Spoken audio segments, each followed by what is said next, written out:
Hi folks, this video that you're about to see of David-Wynn Miller is in his early days, which came across me thanks to Smitty. Okay, he's the quantum sheriff.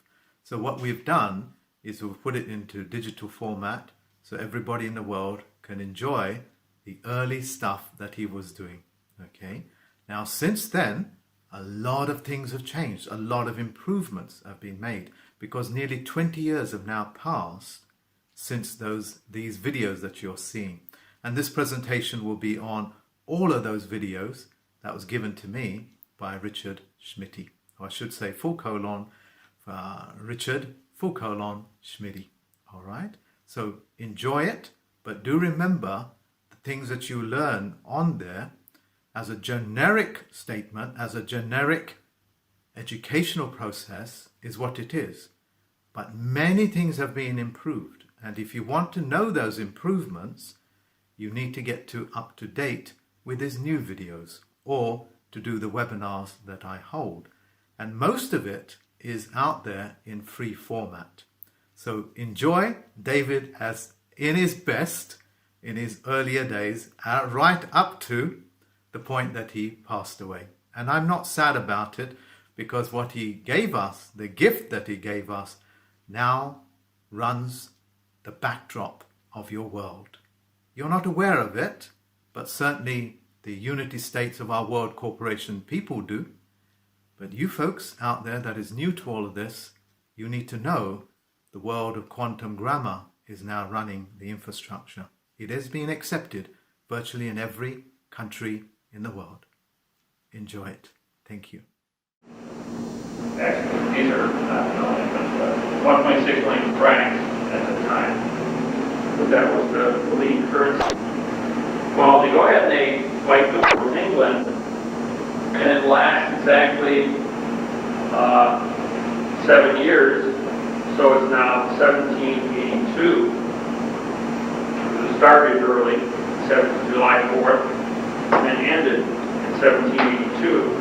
In 1782, you have the Treaty of Paris, the Articles of Confederation, and the Bill of Rights were created. The Treaty of Paris was written in 85% verb and gives the United States back to England. Only trouble is the people didn't know how to read and write.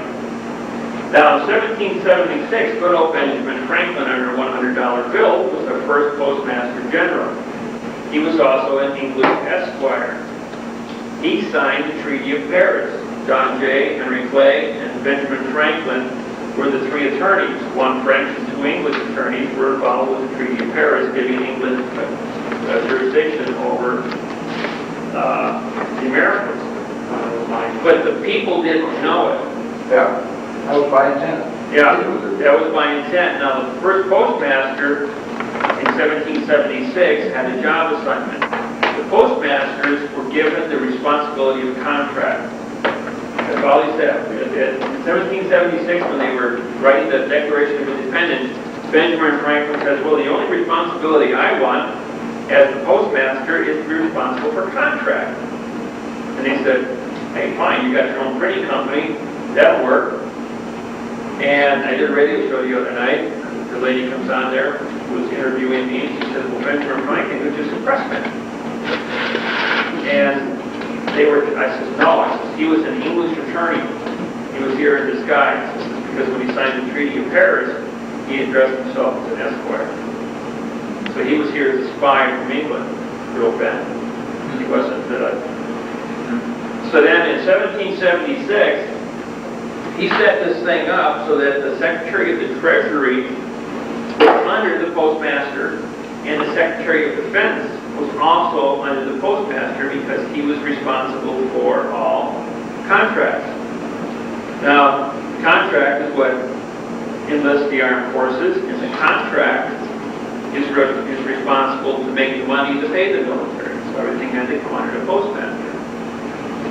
So Benjamin Franklin, who was the first president of the United States, was elected. The Postmaster has more power. So in 1776, good old Ben sets the whole thing in motion.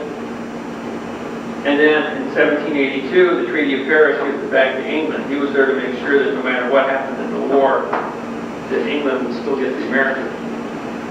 So the United States can't pay France the $1.6 million, so they filed domestic bankruptcy for $2 million, because with interest now, this thing came into,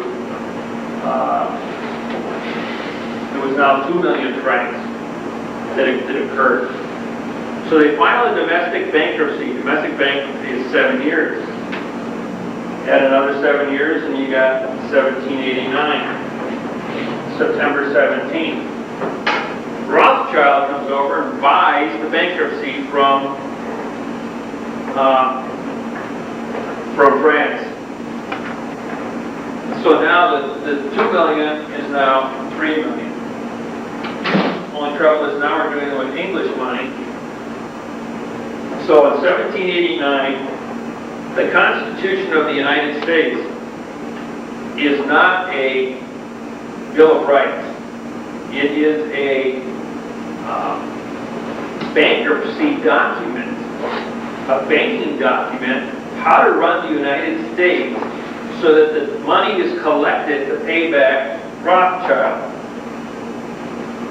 So in 1789, the bill, nobody would sign it, say it went into bankruptcy. So they took the Bill of Rights, the Articles of Confederation, and they put it on top of the bankruptcy. Just like today, if you want to get a budget through, they put all these gun control bills on top of the budget. If you want the money, you got to sign away your guns. And so, this is the way that things have been, they've been doing business for 220 years now. So they took the Bill of Rights, put it on top of the bankruptcy, and the people signed the Bill of Rights inadvertently going into bankruptcy for 70 years. Now, domestic bankruptcy is 7 years, international bankruptcy is 70. So now we got a 70-year of bankruptcy, and 70 and 89 comes up to 1859 at 9/17. All debts are forgiven. It's called the Year of Jubilee after 70 years of international bankruptcy. So now that the United States came out of bankruptcy in 1859, there's a 45-day moratorium. This has been going on for over 2,000 years. The 45 days stipulates that once the trust is vacated, the bankruptcy trustee leaves. The bankruptcy continues for 45 days. If the bankruptcy does not appoint a new trustee within 45 days, the grantor, who is the United States, gets back all the money that was granted into the bankruptcy, into the trust. Because whenever there's a trust, when you file bankruptcy today, you hire a trustee. The trustee runs the bankruptcy. Same thing happened here. The United States filed bankruptcy, so England then became the trustee. So in 1859, England vacates on September 17th. The United States is left alone to its own demise. Now the North, here we'll put a little map here. Here's England, the Great Lakes, the Mason-Dixie line, Florida,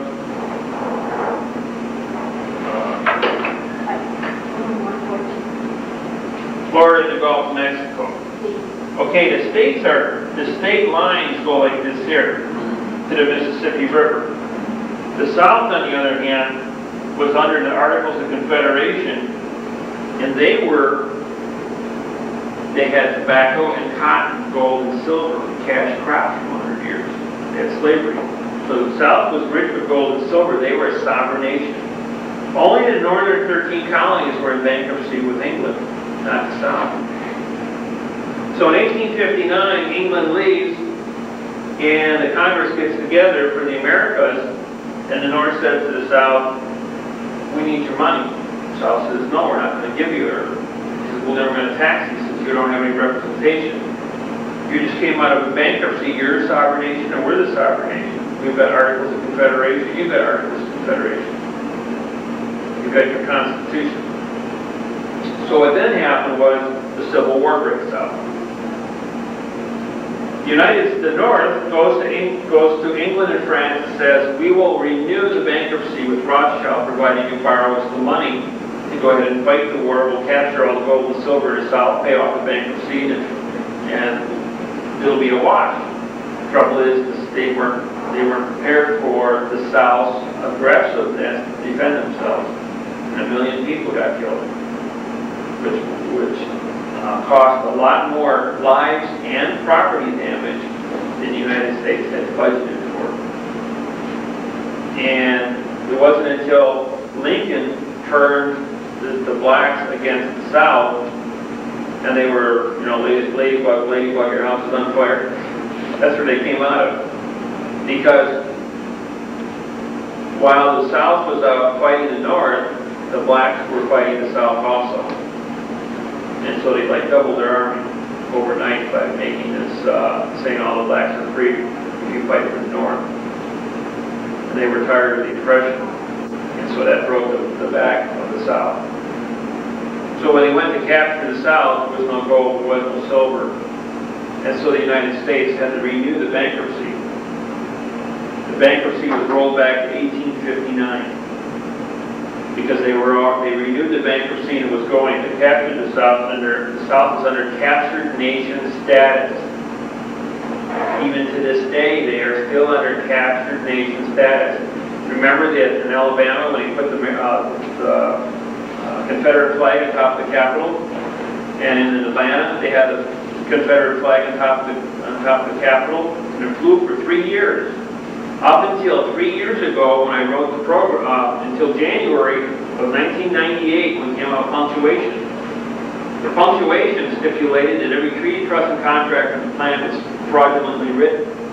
So therefore, the South lost the Articles of Confederation because they were fraudulently written, and the North again could say, you're under captured nation status, take down the flag, and the flag came down. That's what brought the flag down, disqualified the contracts. So the South now, and the North, they write a new constitution. It's not the Constitution of the United States of America. It's the Constitution of the United States in 1865, after the war was over. However, the bankruptcy started in September 17, 1859. And 70, you got 1929 in September 17. All right.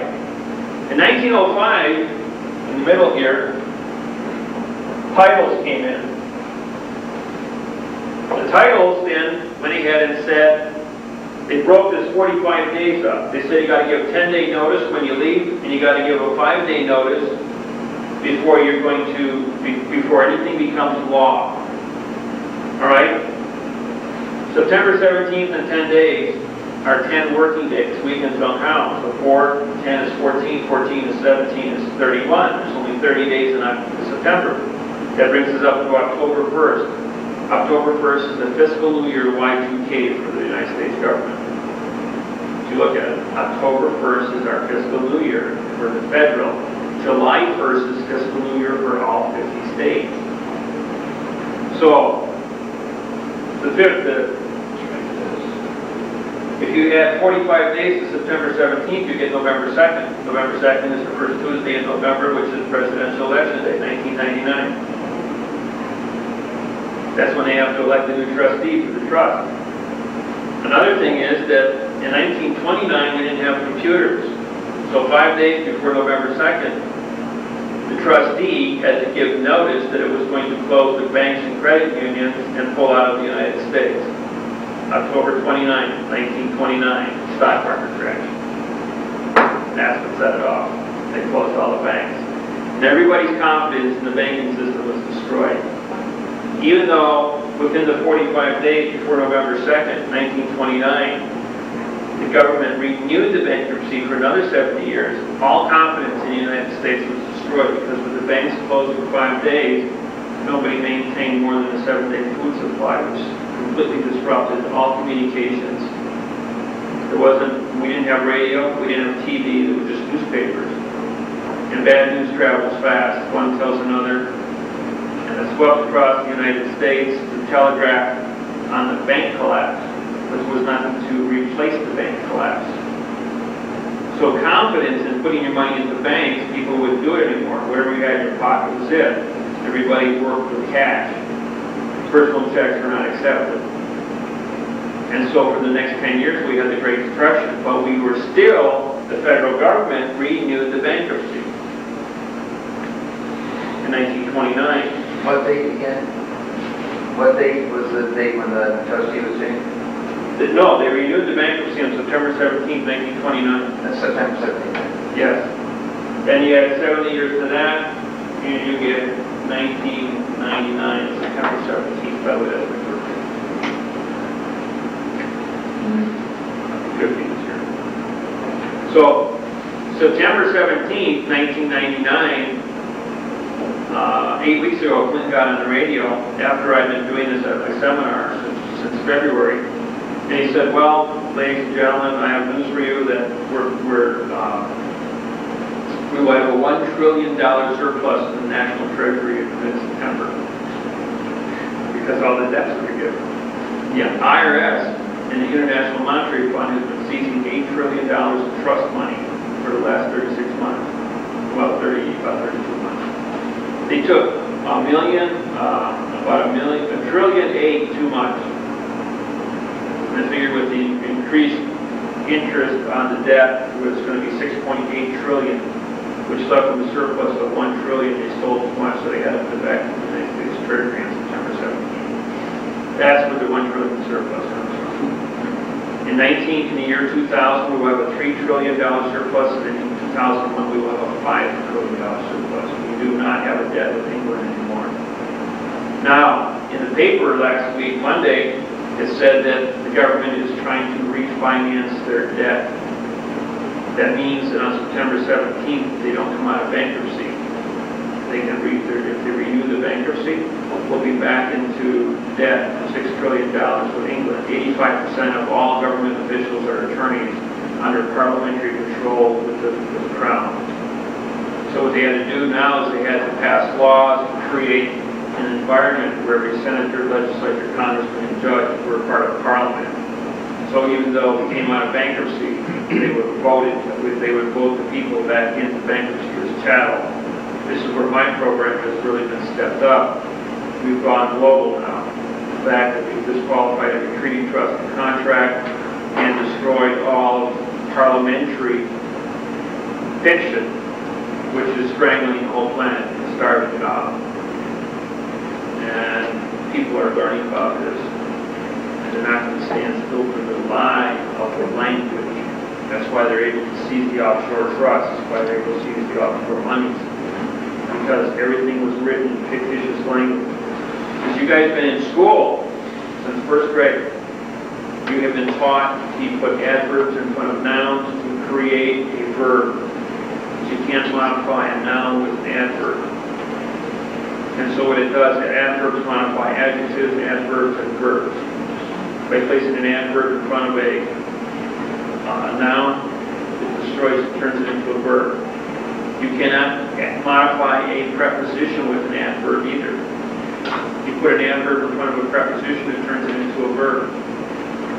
Which means the article then becomes a verb also. I mean, the article gets turned into an adverb, which now takes the noun in the prepositional phrase and turns it into a verb. The phrase would be as by the car. As would be the adverb, making by into a verb. Does an adverb make the car a verb. Instead of saying by the car, which is a prepositional phrase, makes the car a noun, destroys it. So they created this fraudulent language to cover up the bankruptcy. Then the language of the Constitution, the Declaration of Independence, and the Bill of Rights was also written in verb, so that the people never had any rights. But they had to teach people in school how to read and write in verb format, so that they wouldn't suspect the fact that they had a fraudulent Declaration of Independence, a Bill of Rights, or a Constitution. And then they had to go ahead and keep the fraud going until they got everybody in place, and then they were going to capture it all at once. And that's what was supposed to happen this year on September 17th. Because this program has been so successful worldwide, the New World Order got caught with their pants down. And all of their treaties, trusts, and contracts were disqualified under the picture.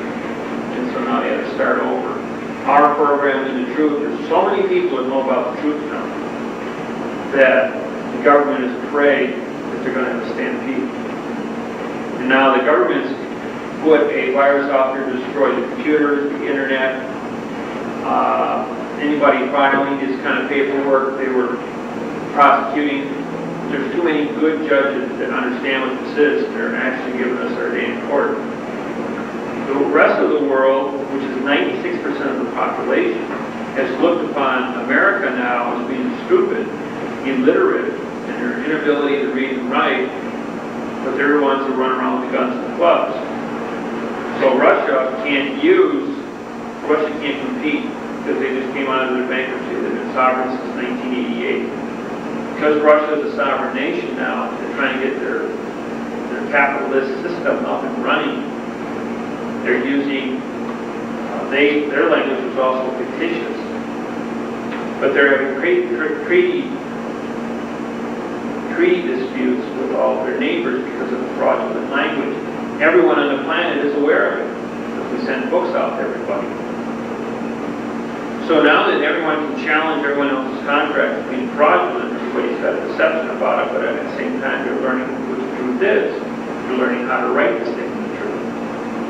So Russia wants to go ahead and put this thing on TV, on C-SPAN, worldwide in one program, and let everybody on the planet know about it and bring it up to speed. And that's what they want me to do, is present a program on C-SPAN. When was that? 4 weeks. September 17th.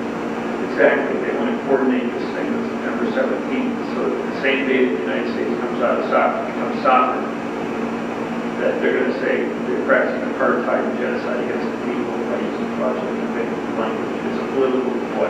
They can't compete with the United States militarily, so they want to do it from they want to take the détente. They want to take the pen and say, we are the givers, the bringers of peace. And that's how they disarm the war machine on the planet, is by letting everybody know how to get the peace by using truthful language. Where was the truthful language ever at? You said it was concealed for so long? 8,000 years as hieroglyphics. Hieroglyphics was written with picture writing. And now you can read that forward and backwards? Oh yeah, I'll show you what I mean.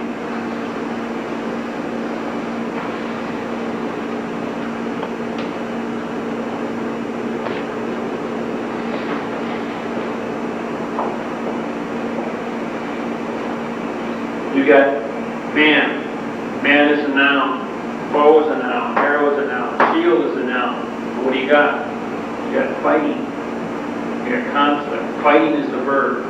He's shooting. He's defending. Those are your two verbs. Now you've got a story. You get two people in conflict. And so by the picture is worth 1,000 words. And whether you look at it frontwards or backwards, truth is written in a circle. And because a picture is no more than an idea, it's an action. The word thinking is the only noun that is a verb simultaneously. It's the only word on this planet that holds two identities. Because you can't be thinking as a condition of verb without it being established as a condition of state, which is a noun. And nothing happens without thinking. You can't justify a single act or a thing because somebody didn't think first to create it. So therefore, thinking is what we call a will of intent. And it's the thinking capacity that gets put on trial. What is in the heart is caused by what's in the mind. So thinking is what is always on trial. You take this here, you take a hoe, a basket, and a tool. Now there are two farmers sowing and plowing by moving two lines. You still got two nouns. You got sowing and you got plowing. Those are your verbs. So you got your story. And depending on how many times they show this individual or the other hieroglyphic symbols, it's your multiples of how many people are represented or how big the crop was. And it tells a story in hieroglyphics. It gives instructions how much food has to be raised for how many people, how the seasons are going to function. Because people run out of food. If you don't put the food up, you're going to starve during this lean times, and you'll be extinct. So these were, in hieroglyphics, were instructions on how man must live.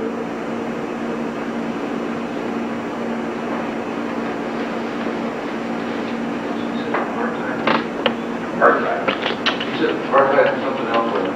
Oh, genocide.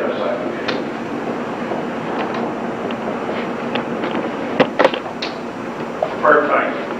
That means to discriminate against the government, to discriminate against the people. Now, how does apartheid become relevant, and why are we in the World Court? Why are we in Russia? And how do we get into the sanctions? How do we get to another area of the planet? Well, this is the first time in man's history that one nation has sued other nations. Other nations have sued for peace. But this is the first time that we, the people, have learned how to go from country to country and sue one country in another country. It's called law of the flag. Now, the sanctuary of the bar, I'm going to call this the court, bar, this is for contract.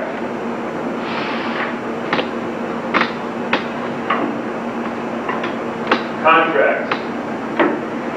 Another word is constitutions.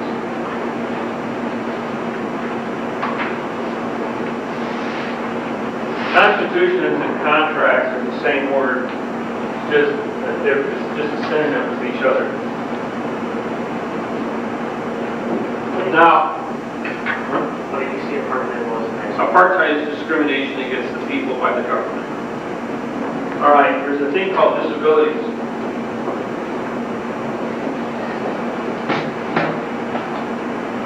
Disabilities Act.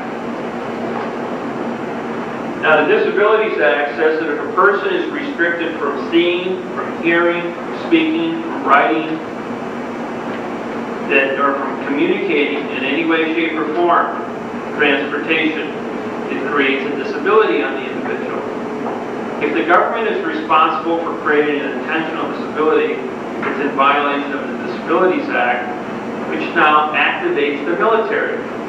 The military is sworn to defend and protect the citizens from a disability. If the civilian government under a yellow fringe flag, controlled by England, causes a disability on the citizens, then it becomes the jurisdiction of your provost marshal, your adjutant general, judicial adjutant general, in the military to take action over the civilian authorities. The civilian authorities have led we the people to believe that they were in charge. They are not. They are a foreign entity under the Foreign Sovereign Immunity Act here in the United States, and they've got the people so buffaloed by using the sheriff's department as their strong arm to arrest and put people in jail for contempt. They pass laws saying we are immune from what we do, that all government officials are immune from what they do. They pass laws that said we the judges and the attorneys can break the law and don't have to answer for it, where the sovereign citizens do. So this here became a double standard, just like they had in England, where the lords could go out and rape the people, but the people had a defense.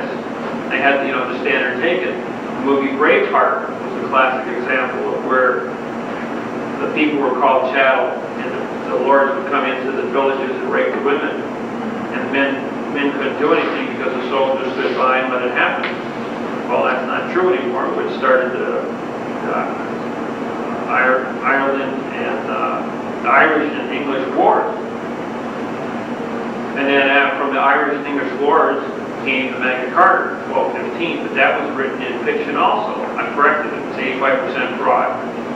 So the language of England, the English language, was created as a fraudulent program for 1,500 years now. Rome set that up 2,000 years ago, right after Christ. Because Caesar wanted to be God, so he obstructed the language and put this whole mess in play. Okay, now when a disability is created, You take a noun and turn it into a verb, and all your rules, regulations, communication skills, and pleading, that's a disability, because the government is saying if you don't speak in verb, that you can't be in our fiction. Well, we don't want to be in fiction. We're sovereign. We're in the truth. We want to be in truth. So we go back and we sue the government for fraudulent conveyance of language for the extortion of rights, creating apartheid against the people under the Disabilities Act. The Disabilities Act now gives us the power to call out the military to arrest the judges. Well, 2 weeks ago, 3 federal judges were arrested in Honolulu, Hawaii, for apartheid and genocide against the Hawaiian people under the Disabilities Act, because the Hawaiians went to the military, JAG officer at Pearl Harbor Naval Base, and said they viewed nouns as verbs causes a disability of communication and injured us. The JAG officer looked at it and said, "You're right." They arrested the 3 federal judges and took them to federal prison without a trial because they had forensic evidence. It was a slam dunk because they signed the orders for genocide. So they automatically had confessed on the paperwork and agreed were taken to federal prison. And they used the lawsuit that I drafted for Matthew Naomi to deal with it. So things are starting to heat up. Now another lawsuit was filed in Russia 6 weeks ago. That's over by North Korea, the only free port that Russia has.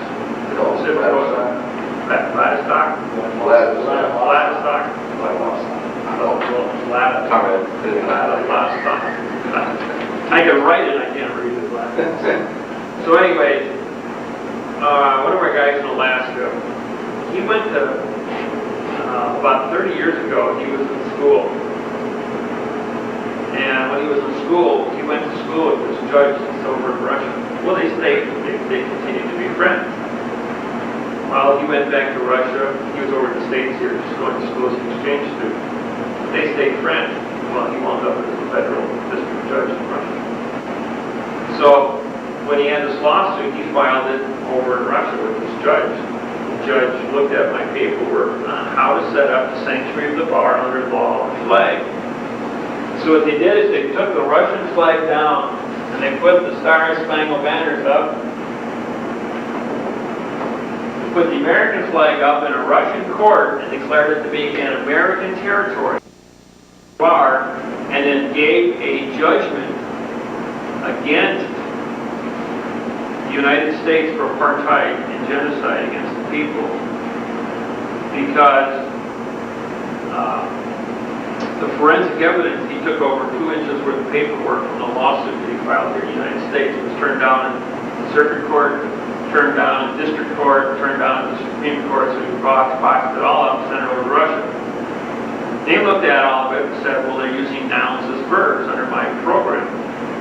They certified it, they got their English teachers out, the translators out, and they all came back with the same thing. Yeah, they're using nouns as verbs. You can't modify a noun with an adverb.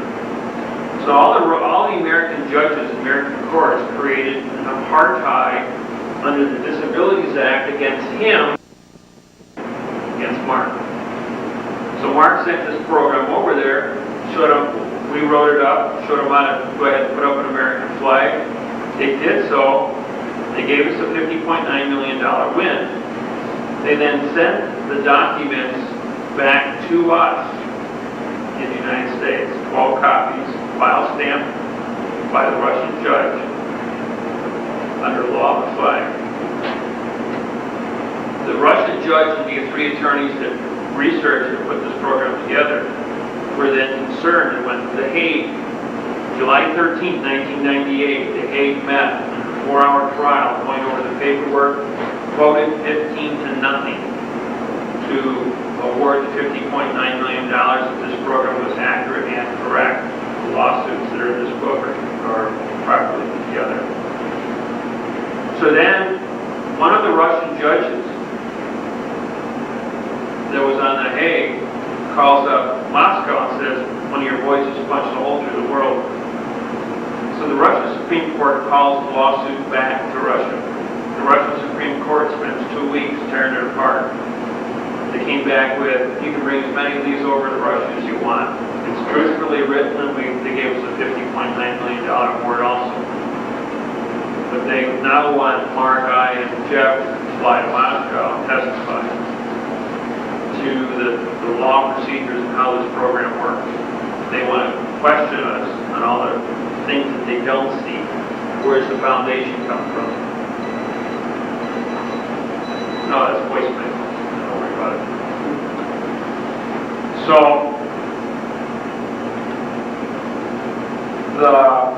in 4 weeks, we'll get our visas and passports together and go over there. And we're going to teach them. Now, we've had 3 communiques since they've invited us. And the other people that have defaulted are not being invited because they're default. The program is also going to have a second tier effect on treaties, trusts, and contracts with Russia and their neighbors. This will be worth trillions of dollars of trade to them to write truthful contracts with their neighbors. It will also make the military stand down because the people won't be so agitated. Right. Because the people are also getting this thing worldwide on shortwave broadcast. It keeps going out every night. My students all over the United States that own shortwave transmitters are just taking these tapes and broadcasting on open channel all over the country. They're just taking segments of it, they're broadcasting my speech in this program, and it's being anybody's got a shortwave transmitter all over the planet getting this information. And it's exponentializing itself. So they can't stop it. People are learning what truth is, and that's why they've got so much deception. Or not deception, dissension. So the people, the governments are now being faced with the fact that we've got to change the way we do business. We have to bring ourselves into a truth, but people are going to rise up against us. Because the people will not follow the lie. A new world order, there's nothing wrong with a one world order. Right, you got freedom of religion, you got freedom of vote, freedom to travel, the right to raise your family. So there's the right to work. So you've got certain specifics that if the people are guaranteed these in a truthful scenario, no matter who you elect in office, that individual must maintain in a position of absolute honesty or they won't get into office. Well, everybody's got to leave office. Well, the people that are in office under the yellow fringe flag, people, the general population is finding out what this means. A lot of them always thought it was pretty, not finding out the fact that we pledge allegiance to a foreign government. A government called fiction, where they obstruct language and practice apartheid against the people.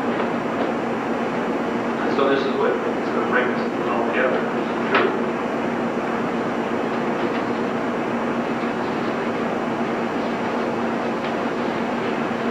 Now I'm going to go through some of the formulas and how these programs work. We'll first take the 1 on 10. Take a math problem. 1/2 plus 1/3 plus 1/6 equals. Well, you can't do that. First rule of English is that there must be a single thought in a sentence. That you can only have a single idea in a sentence, and you can only have a single tense in the sentence. The same rule applies to math. You must have a single denominator. So you can't work this problem out. So here we've got the future, here we've got the past, and here we've got the present. So if we bring this all current, we've got 3/6 plus 2/6 plus 1/6 equals, now we've got at least common denominator in present tense. There's a timeline. Nothing exists in the past. All things exist in present tense stacked upon themselves, and nothing exists in the future. If you have something in the past, you use the preposition from. If you're going to the future, you use the preposition to. Neither of those two words exist in real time, so therefore they disqualify anything that they're used in writing treaties, trusts, and contracts. If you look at your trusts, if you look at your contracts, if when you look at your treaties with these words in there, you were deceived because you have no present tense jurisdiction to have that document official. A court only exists in present time. But because attorneys only use from and to, and they work in the sanctuary of the bar, which is under the yellow fringe flag. How do you capture a flag? Remember a kid's game? Capture the flag? You put fringe around it. You put decorations on the flag. You change the condition of this contract. Now, what is a contract? Well, the flag is no more than a symbol. If you have an American flag, well, I know we refer to Title 4 U.S.C. 1, but in fact, the flag is no more than a symbol of the contract. This contract flag says, this is the flag of freedom. This is the flag of the freedom of the contract. That's what it symbolizes, freedom of the contract. They've been fighting all these years. They're trying to say that this year is different. That it is they're trying to put a label on it. It's not the flag of freedom that you can go out and do anything you want. It's the flag of the freedom of the contract. And by placing yellow fringe around it, they change the condition of the freedom and say, no, this is the flag that the freedom has been captured. It's under chattel. It's in bankruptcy. So the judge has declared himself to be the trustee of the bankruptcy as an extension of Parliament from England to collect taxes. That's why the fines come into play in court. Because he's here to collect taxes to pay back the bankruptcy. So this is where they put the yellow fringe up there. They deny the contract. They deny the Constitution in the sanctuary of the bar because this is a foreign country. Every single bar in every single city, county, state, and nation is an independent sanctuary that is only controlled by the law of the flag. And I can go right down here to Clearwater. I can put up a Russian flag and declare a Russian court and hold Russian court under their rules and regulations. But the minute an American flag walks into that bar, you will capture that national flag. Because the American flag is sovereign to this soil, just like the Russian flag is sovereign to its soil. Now the law is very clear about the law of the flag. The sovereign flag cannot sue its parent. It cannot sue itself. It should not. Now this comes from the Bible. You should not testify false witness against yourself. So the flag, if it's placed in an American bar, cannot sue its own country, its own sovereignty. That's why they put yellow fringe up in the sanctuary of the bar, because now you've got a foreign country suing the United States. That's how the judgments are awarded and passed down. Because the acts are taking place out here under the flag, people walking with the flag, and the yellow fringe flag being a foreign national flag. Now it says that this is a foreign country and issues an order against the Americans for payment. If you have an American flag in the sanctuary, though, it captures a foreign national flag and turns it back into a constitutional court. That's where the sovereign gets its immunity in the foreign country, because we're on sovereign soil. This won't work in Russia. You go to Russia, you put up an American flag on your chest that says that you are sovereign of the United States, but you are not a sovereign of Russia. So the Russian flag has jurisdiction over you. So what they did in Russia was they put the flag up in the court, joining with the sanctuary, turning the sanctuary into an American territory, because the paperwork had a flag on it also. So they had joinder under law of the flag. But because they're not on sovereign soil, they can issue orders against the sovereign soil of America. And that's the only way. When we did this, perfected this program, it said that all 250 nations, if they practice genocide or apartheid, can then sue any nation of the 249 others, sue that nation, and their people can get relief from all other nations against them.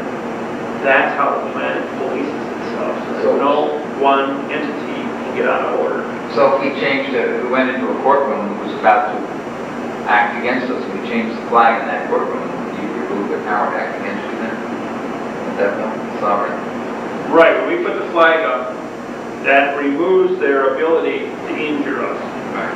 And we are in control. Now, when you go into court, you wear a flag.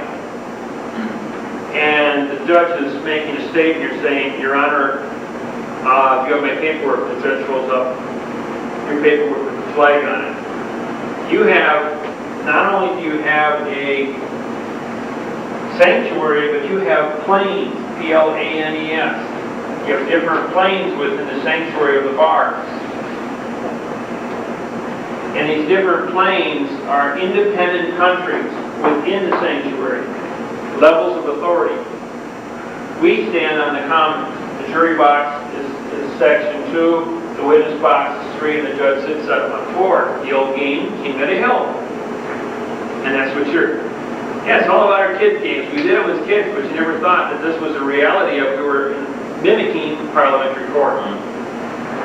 When you take the flag and you put it sort of the stripes are horizontal, like they hang behind Congress right now, that means that the contract of freedom is suspended because we're in bankruptcy. And so they're doing the pleadings of the bankruptcy trustee from England. That's what that means. And on September 17th, I expect to see the flag go like that. Go horizontal again. That'll say that we're out of the bankruptcy. Without the fringe. Without the fringe has to come down also. Now, The one in Washington, Congress doesn't have fringe, the one that's hanging. Oh, yeah. It does. Both of them do. In the House and but those aren't hanging. They don't hang with fringe. They only are this way with they were hanging. When I was watching the impeachment proceedings, they were hanging. in this manner with fringe. Not in the Senate, not in the Not in House. the Senate. I didn't It is no know fringe, but Okay, what happens In the here areas. there, now this is very important. This is symbolization. The law of the flag is what is making the contract, and they must publicly advertise this because people speak all different languages and have all different intents. Is the condition of that flag that sets the condition of that court. Now, when Clinton was going to be tried that day, CNN, I was watching CNN, and what they didn't know was the camera was on. The judge comes walking out into the courtroom. He's got 3 gold bars on it. Yeah, I spotted that. I looked at that. And on my phone just immediately, you know, Mark broke the TV screen, and like 10 seconds later my phone started ringing. What's 3 gold bars mean? Everybody's calling me from all over the country. I'm watching. So, Flag off. yeah, he was a military flag officer. And then the district attorney was going to prosecute. He says, what about the sovereignty issue, Your Honor? And the judge turns and says, he's one of us. And the judge goes, that's what the judge says, he's one of us. And the district attorney goes, yeah, that's right, he's one of us. Talking about Clinton, that he was a flying officer, he was in the military. Okay. They were having a military court-martial. And because they're under the bankruptcy, the military court-martial is the proper format. That's why they have yellow fringe flags. The president's flag is the yellow fringe flag with an eagle and tassel. That means it's an admiralty maritime contract in the bankruptcy. He is the bankruptcy trustee. They're having a bankruptcy military court-martial under postmaster. Who's the postmaster? He's your bailiff. He's a senior court barrister. I didn't see him in the audience, but I know the postmaster was there. He had to be there in order for this trial to take place. For Clinton to testify, the postmaster had to be there. Because he's responsible for all military jurisdictions. And because the president is being tried, he is the Illuminati, the man behind the scenes, trustee, overseer for the bankruptcy trustee in England. He's the overseer in the United States, the senior court barrister. He has jurisdiction over the judge. There's no judge in the United States that has jurisdiction over the postmaster. So he had to be there for the prosecute the trustee, who is the president of the United States, Clinton, in the bankruptcy. These are all things you guys don't read about in your law books. Or you don't get taught in school. They didn't even commented on Rehnquist's stripes and what was it said about it? Oh, he likes dug the up style. out of antiquity or For the style thing, he thought it was All cool. the United States Supreme Court is under the postmaster. Postmaster sees over all jurisdictions of government, legislative, and judicial. But you're saying the stripes were military. Yeah, Oh, yeah. just a ranking, that's all. But then this district attorney turns and the red light is on the TV camera. And they have broadcast that over CNN actually, where that conversation took place. It was supposed to be off camera, that was supposed to be confidential conversation. And they said more in that 1 minute than the whole trial combined, everything that took place in the whole year. Because that they gave top echelon information on camera to the whole American population, and they didn't know what they were hearing. Did you tape it, man? But enough people saw it that when I go to seminars and I do this, they go, yeah, I saw it, I saw it. I saw it too, I just don't remember that part. They verify it for, they verify it in different seminars. Well, okay, what that says is, these people, they have intent. They have criminal intent. Criminal intent is what they're functioning on, the fraud. That's right. So that means that, and think about how many documents they've signed, they've committed themselves. Every single treaty, trust, contract, all 50 state constitutions, all U.S. constitutions and treaties and trusts are all written in the same verb language. Because the language has been taught for 1,500 years, it has intentionally violated the procedures that this is a pen. A pen is a noun. It is a noun as a procedure in all 5,000 languages.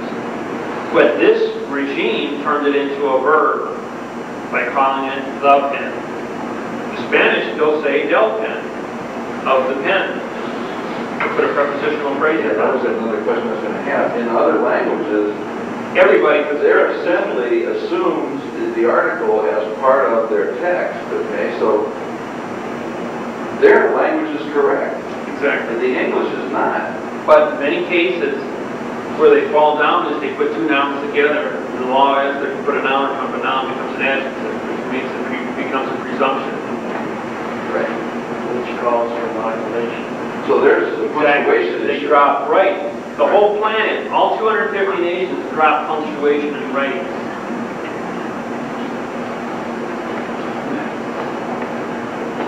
Yeah, well, stylishly.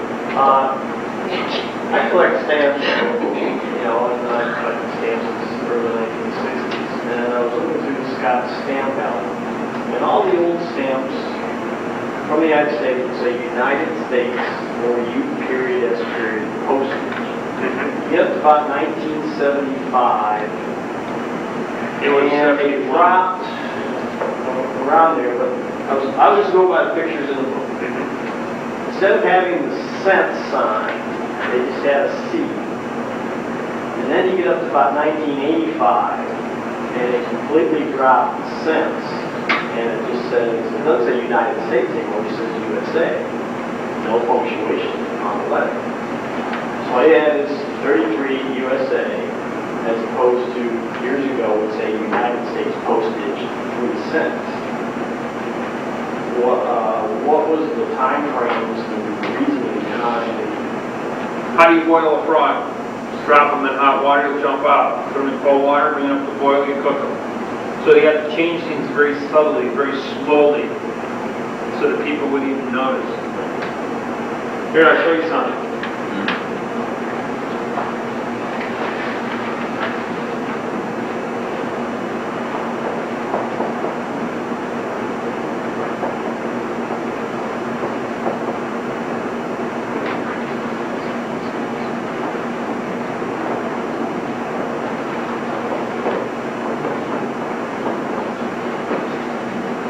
Okay, that's our abbreviation for the United States of America, right? All right, all 26 letters in the English language are nouns. Now, this is a planet-wide procedure. Only nouns can be abbreviated. There is no abbreviation on this planet in any language for an adjective, an adverb, a pronoun, an article, a conjunction. There is only a noun can be abbreviated. All right? The lacks a preposition, so the becomes an adverb modifying the adjective united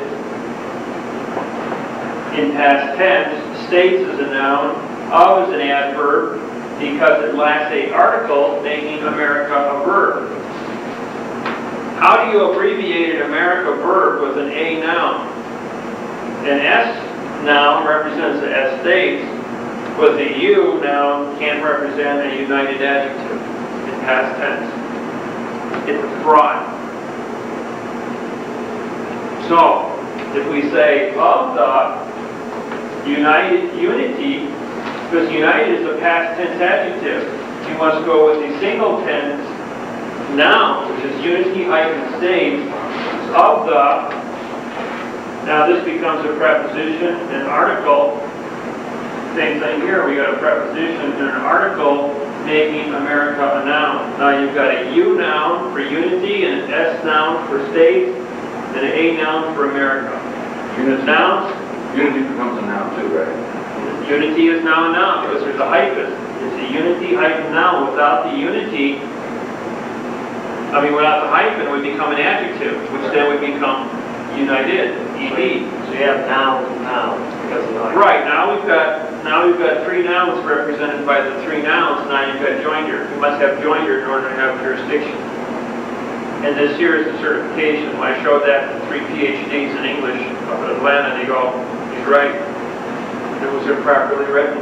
So the current And this also, the Postal Service, which is responsible for contract and the truth, has accepted the unity hyphen states of the America. Otherwise, we can sue the postal inspector as being the senior court barrister of the United States for the fictitious conveyance of language for the extortion of right, which carries a 10-year, $10,000 fine, which he didn't want to get involved with because it becomes an international issue, because the Postal Service is a global organization that has never gone bankrupt. It is the only sovereign on the planet. Because Earth is a vessel in a sea of space, we are a rock, which is spaceship Earth. We have a corporate structure on this planet. There are no political foundations. Everything is by contract. So the postal inspectors are in fact the Illuminati. The Illuminati is responsible for all contracts on the planet and all treaties and trusts. And because they have to maintain their treaty, their authority under the laws of contract to be in the truth, the postal inspector has to maintain a sovereignty on the planet to make war. Only a sovereign corporation can declare war on another sovereign corporation. Now, let's go back to World War II. The sovereign corporation of the Postal Service, Pearl Harbor, is not paying the proper freight to Japan. This goes on for like 5 years. The Japanese postal inspector, he's also irritated at the fact that he thinks he's being cheated by the United States because of the commerce flowing back and forth through Hong Kong, Honolulu. Because Pearl Harbor is the hub of the Pacific, everything's got to go through the Hawaiians because it's too long of a trip.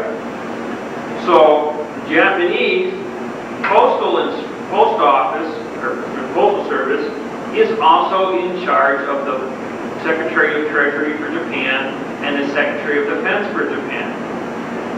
So the postal inspector calls out the troops, prints up the money, and bombs Pearl Harbor, bombing the postal inspector of Pearl Harbor. The post office of Pearl Harbor calls up Washington, D.C. postmaster and says, the mail's been disrupted, call out the troops. So the postmaster immediately prints money selling bonds, war bonds, and then hires an army to go ahead and build an army to go ahead and make sure the mail goes through. The Pony Express and Overland Stage were attacked by the Indians.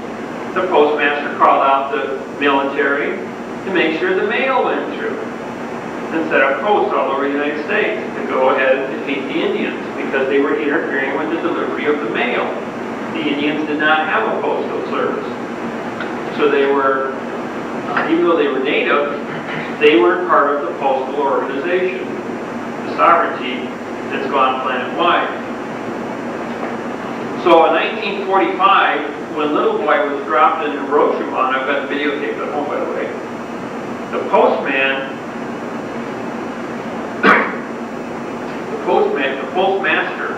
of Honolulu walks up to the bomb just before they put it up, puts a $1 airmail stamp on it. He says, and he slaps it on there, and he says, just to make it legal, signs the bills of lading to deliver the bomb to Hiroshima.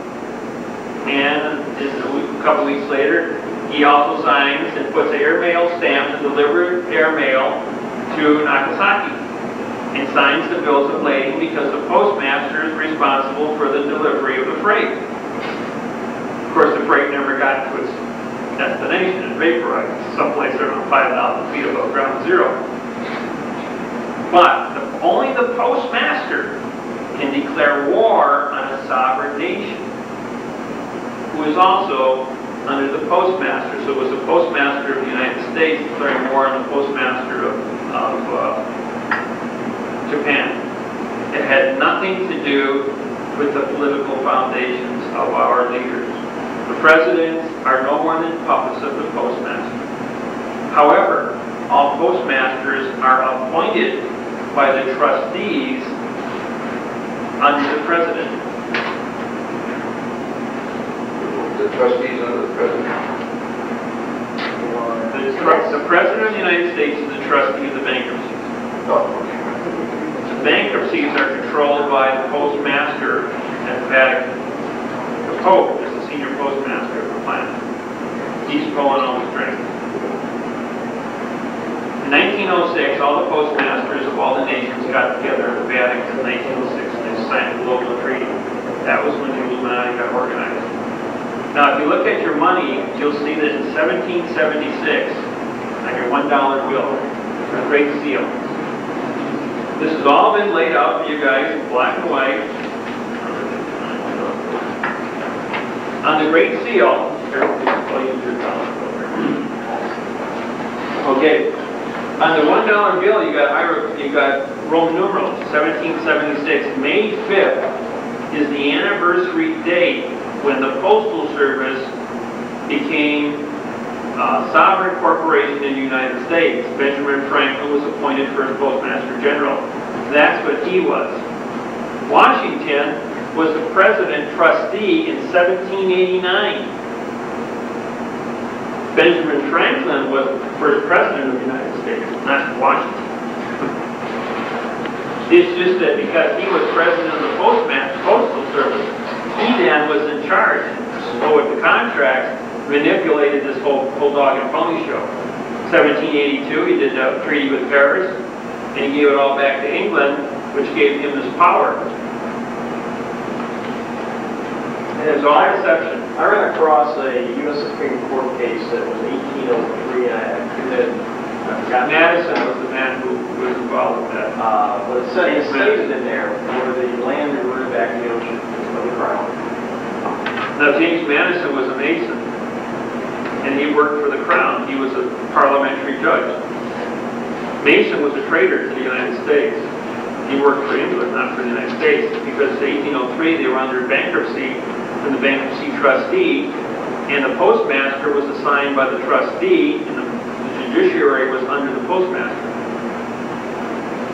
George Mason. James Mason. James Madison was our second Supreme Court judge, senior Supreme Court judge, and he made a lot of revolutionary decisions. However, they were all written in verb. And if people wanted to accept the ideas that were put forward, they had to accept the fictitious language to go along with it. Just like if you want to get a bad bill through, you put it under money because people want the money. They're greed. What the Crown did, what the trustees did, is they played on the greed of man. The greed for rights, the greed for benefits, the greed for money. And no matter how many obstructions of justice they created, they always played it under the greed using fraudulent language.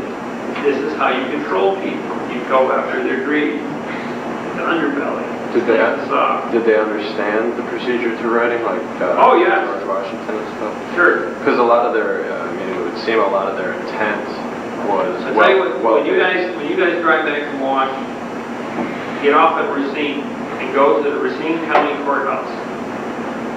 On the steps of the Racine County Courthouse, in prepositional phrases only, there are over 60 words put on one side and 60 words on the other side, carved in stone in 1906. Funny, in 1906 comes into play, that's when the post office. That was the original post office building. Also the treaties in 1906 were cut in at the Vatican. When they built that post office, Masons were responsible to build it. Masons were responsible for the writing of the language that is set in stone on both sides of the walls of the courthouse. But that was the original post office, if you look at the history. But they cut away everything that ever said it was a post office on that building. But everything it says there talks about justice and truth. My whole entire program is carved in stone right on the walls of on those steps. It was done in 1906. So they knew what they were doing, and it was, somebody had a conscience back then. And when they set it in stone, no one went out there and blasted it off the rock. It stayed all these years. That's a courthouse in Racine, Wisconsin. Courthouse in Racine, Wisconsin. It uses my exact procedures of writing, where it only has one verb in a big long sentence of justice, using complete prepositional phrases in front of every single noun, including punctuation between the capital punctuation and the noun. So their intent was correct, but their procedure was wrong. No, both the intent and the procedure were correct in 1906 by the Masons who put that wall up. 1776. Oh yeah, 1776. They were going after man's greed. Their procedure was wrong. Their intent was wrong. It was a lie from the beginning. But they needed America to be developed. But they didn't want to give it up. So they said, well, we're going to pretend that the pen will write on the wall. Because if we ever call it a verb, it won't do anything. See? And what they did is they pretended for 220 years. While we built the roads, put up the skyscrapers, developed the land, cut down the trees, and developed our technologies. But the last thing they ever expected was somebody would develop an algebra formula to punch a hole through the whole system and clarify all communication skills for 8,000 years at the end of before they harvested. The only thing that they harvested is what was borrowed. So they only got back what they put into it. You mentioned earlier that they grabbed $8 billion or $8 trillion in trust. Yep. There's $40 trillion in trust in the United States. They went after anybody that had more than $20 million in trust that was over the age of 70. They took the old money where people don't gamble. When they took that money that was dormant, was laying in safety deposit boxes, and they put it, when they took it, they put it, bought stocks with it, put it in the stock market. That's what made the stock market go from 5,300 to 11,000. Money had to come from someplace. It just didn't fall out of the sky. There's $40 trillion laying in dormant trusts in the United States. And they only took 8 trillion of it, and they put 6 trillion of it in the stock market. Well, add it up. What's 5 and 6? 11. There's your 11 trillion. It takes $1 trillion to raise the stock market 1,000 points. Crystal clear mathematics. So you're saying these are old trusts, what the people are dead, or they're... Some of these trusts have been, right, they've been just laying for 200 years. There was old money, old trust, old interest accumulating in the big banks, Citibank, Bank of America, Wells Fargo. What gave them the instrumentality to be able to grab it? They just stole it. I did. Oh, you March 1st, 1997, gave them the formulas at a seminar in San Jose. 2 IRS attorneys were in the audience. They saw what had happened. They immediately bolted, and the next week they took $60 billion out of England. The next week they took another $100 billion out of the Northeast. The third week they took another $100 billion. And when they were taking all this money, they were also selling the stock certificates where all this money was laying, which caused the stock market to go from March 1st, 1997, when I made the announcement, down to 5,300, falling 700 points by March 21st, 1997, at which time they said, wait a minute guys, we just devalued our own pocketbook by 10%. We can't take the money out of the stock market, we have to invest in it. So all the money we seize in trust, we'll just take it out of their name and put it in our name, and we'll buy up the blue chips. We'll buy up computer, oil, gas, iron, coal, all the water rights, food rights, the land rights, food production, cattle production, electricity, we'll control all the key industries. But you said the IRS did this one? International Monetary Fund's been doing that because the bankruptcy expires on September 17, 1999. They didn't want to lose what they built. So if they seized all the dead money in trust, bought up all the hard assets. Oh, well, they still grabbed the money fraudulently. They had equity then. Now they're getting equity in the country and they'll get it back in the form of dividends.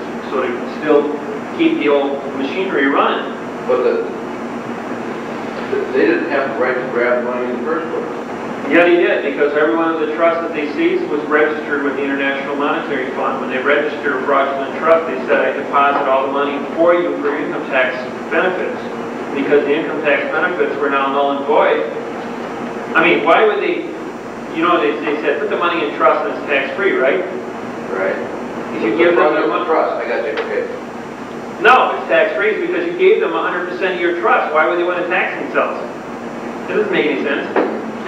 Because they owned everything, they didn't have to tax themselves. They already owned it. The only thing they had to do was go out and take it whenever they wanted it. Right. But they didn't know how to take it until March 1st, 1997, when I showed them the formulas that the to was in future tense and from was past tense. And every single one of the trusts that was registered with them said, this trust, and I said, that's not a pronoun. It's not defined. UCC1. What is it this? This is an article specific, except there's no preposition. So because this is not an article and it's not a pronoun, and it's not an adjective because it doesn't describe anything, it becomes an adverb through process of deduction. Sherlock Holmes says, whatever, if you remove everything it can't be, therefore it is whatever is left. This is an adverb modifying the verb trust, because adverbs can't modify nouns.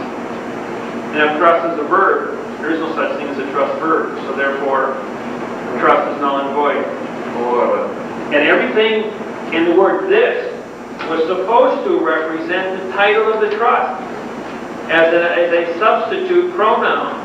But in fact, there is no such thing as a pronoun. Pronoun was an invention to deceive you that you were using an adverb, but they called it a pronoun so that you wouldn't get suspicious of an adverb.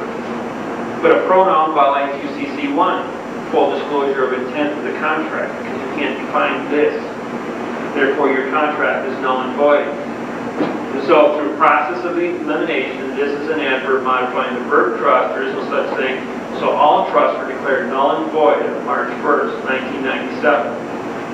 $40 trillion is laying on the table. All you got to do is pick it up and put it in your pocket. And the ones they picked up, you said, were people over 70 with over how much? Over 20 million is what they started with, million. Okay, now, if you had $20 million and you are over the age of 70, are you going to go through the stress of trying to defend yourself? Your memory, your learning capacity at the age of 70 is just plain not up to speed. So what are you going to do? You're going to hire an attorney. Who does the attorney work for? The judge. Who's the judge work for? The International Monetary Fund. So you hire the International Monetary Fund to defend the fact that they just stole your money and they got to catch 22. They put you in a nursing home and they take your money quietly. And if you resist, they'll put you in prison and silence you completely. Or the stress of losing your $20 million causes you to have a heart attack or a stroke and you wind up in a nursing home or dead. Either way, you're gone. You're out of the picture. You don't have to wait for your inheritance tax. They just take off. Very, very subtle, very slick, the way they did it. But the money's actually worse than nothing, so they have to... Okay, well... Yes, it is. Still gets the job done because 99% of the... Well, no, that's what I'm saying. That's why they're investing the money, because they actually have something. No, the money is not worth anything because when you take the money to a stock market, you want to take cash into your broker and say, I want to go ahead and buy some stock. So we're not a bank. Money's not worth anything. We'll take personal check, bank draft, certified money orders, postal money orders, or stock certificates. We will not take money because it's not represented by anything. It's debt credit. You can't use a MasterCard to buy stock. You can't use a MasterCard to buy a postal money order and then go buy your stock. But where's a postal money order? It's a postage stamp. What is your own paper money? It's a postage stamp. George Washington is a postmaster. Sure, he's first president. He's also a postmaster. Benjamin Franklin is a postmaster. Franklin, Hamilton, Lincoln, they're all postmasters. That's why they're on the money, because they're postage stamps. Because all do with the post office runs it all. They've kept it a secret.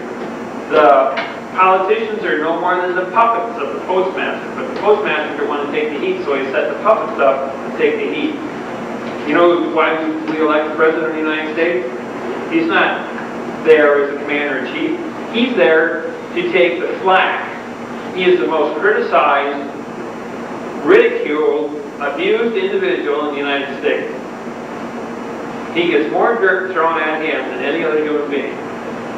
And as far as Clinton's little fiascos that he does here and there, you're probably getting 1,000th of 1% of the flack that he takes on a day-to-day basis. You wonder, well, how come he's not all set about this one? You know, it's like a grain of sand on the beaches of the world. You just could throw so much shit against the wall. Right. Some of it's bound to stick, but the rest of it's going to fall on the ground. Well, he just becomes indifferent to it. That's his job. Well, back to this money that was taken. Their intent was criminal. Right? Yes, it is an actual theft, criminal intent. I mean, they saw that the contract, the trust contract, had language problems. Okay, okay, so that does not give them the right to steal that money. It just gives them the knowledge to take the money. Right. So is that why, for instance, with Susan and Amelia, their charges were mail fraud? Susan and Amelia, Terry, Toby Brown, all those guys that were on trial here in... Oh, you mean the Apolito case? Yeah, the Apolito. Okay. Wasn't that mail fraud, basically? What they did was they set themselves up a fictitious government. Well, I understand what they did, but I mean, as far as how the government brought it down. Okay, Amelia created fraud. The government created fraud. They joined with the fraud. Everyone hired an attorney except Brown. Brown called me as his expert witness. And Meredith surrendered the courtroom to me. I had the courtroom for 45 minutes. I was just sitting there with my mom in the bleachers, and Toby Brown stands up and says, I want to call David Miller over here as my expert witness. And so they swore me in, and Toby starts to ask me questions. I'm going, Your Honor, Mr. Brown doesn't know who I am. I've never met the man. I said, I was just sitting here in the bleachers. However, I said, to expedite this trial, I said, if you turn the courtroom over to me, Your Honor, I'll put on a demonstration for you. You know what Judge Meredith did? He said, do we have a blackboard? And everybody clamored and said, yeah, we got one over here for traffic court. Bring it out.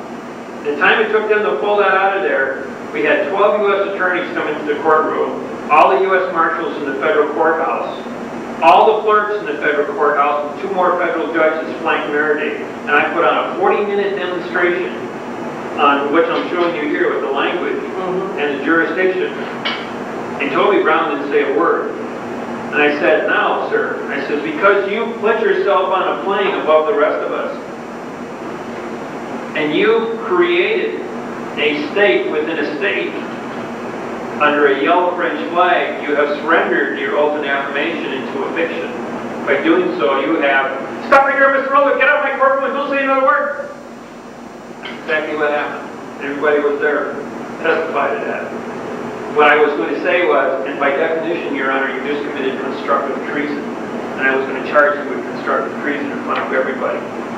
But for 45 minutes of that demonstration, and I'm going to show you what I did there in Meredith's court, the attorneys were all laughing in the front. The clerks were laughing in the front, and Judge Meredith then, because the laughter was getting a little bit noisy, he stops and he goes, Mr. Miller is correct, pay attention. And these guys their jaws hit the floor. The two federal judges agreed with Meredith because a judge knows procedure. Just like the procedure of the United States versus U period, S period, D period. He knows the procedure of the identity that the district attorneys had egg on their face when that happened. And they had to shut up and learn. How far down does this knowledge go in the judge board? Well, everyone's got it now. My book's out. From a dog at large, from the dog at large municipal judge all the way up to the Supreme Court. They all say, So I think he's talking about. But look at this. But before, This information yeah. that you have this book. That book there is what the judges have adapted as a judge book. The federal courts, the district courts, all these judges never knew what was going on at the Supreme Court. They never knew what the fraud was. They never knew about intent or tense. They never knew about the condition of thinking or language fraud. This here has revolutionized courts all the way around the planet. Doesn't matter what nation you go to. This is still a noun. It's a pen. In 5,000 languages, it's still a noun. If you obstruct the identity of the procedure, you've committed fraud. And that's what my program teaches. Say that again, if you obstruct. If you obstruct the intent of the procedure, you've committed fraud. The intent of the procedure is the finding of the truth. No, you're obstructing the truth in the first place. No, but I mean, right. If you obstruct the procedure, you will cover up the truth. You won't be able to get to the truth. But I mean, a truthful procedure is intended to find the truth. Right. This procedure here mathematically takes apart everything that you throw at me. And before you can get to the subject, you have to identify it. Now, a man stood up in the room here and he goes, he says, I've got Webster's dictionary right here in my hand. He says, does an adjective. It says right here in the book. I'm going, okay, let's look at it. I looked it up. He's wrong. There's two definitions to that. When I saw your tapes, I looked at the adverb issue too. It has multiple definitions. Right, that's right. And you got that. It's moved. This is buried in there, but it's in there. How's that reflect? Are you getting reflection from the No, light here? none. It's what you're having. Sorry. I'm going to move this light here. That fan is blowing on me. I'm getting going to the sore throat. That air conditioner, when you stand directly under it, it's like 50 degrees directly in the blast. All right, we got an adjective, a noun, a verb, a pronoun, an article, a preposition, Adverb. and an adverb. Okay. Through deductive reasoning, are you getting me clear? That's just. Is it good? Good. Okay. The man stood up and he said it's an adjective. I said, no, it's not. He says it's an article. I said it could be. I said, but now we're going to use deductive reasoning. If it's an adjective, it has to be a noun first, like the word pen. Blue pen. Blue is an adjective of pen. But blue is a noun, and it's right. By itself, blue is the name of the color, so it's a noun. Put the noun in front of a noun, it becomes an adjective. So, because the has not been established to be a noun, it can't be the adjective either. How about a noun? Well, it can't be a noun because it doesn't describe a person, place, or thing at this place. That disqualifies it. Is it a verb? Action? No. I can make it a verb very easily. Pronoun. A pronoun violates UCC 1, full disclosure of intent. Describe what the word the is as a pronoun. It isn't defined, so therefore, because you don't define it first, there has to be a contract affiliated with the word the to identify it as a pronoun. It doesn't exist, so therefore it's disqualified. An article. The can only be an article if it's in the presence of a preposition. It must follow a preposition, otherwise it cannot be an article. As a preposition, it doesn't exist, and I don't know how it could ever be a preposition. I've never heard of it, seen it, or I don't know how the mechanics could ever make it a preposition. Adverb. It's a modifier, therefore it becomes the adverb. Modifies the verb pen. There's no such thing as a pen verb. Therefore we have a fraudulent statement. But this still is an adverb, and this becomes the verb. Now, if I say, of the pen, now this is a preposition, this is an article, and now this becomes a noun, because all words that follow a prepositional phrase are nouns. There is no exception to the rule. Point being,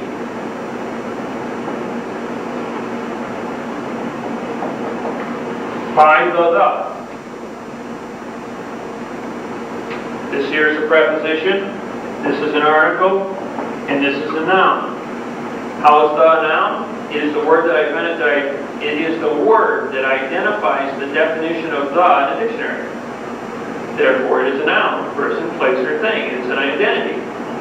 We use the word pen to identify this object.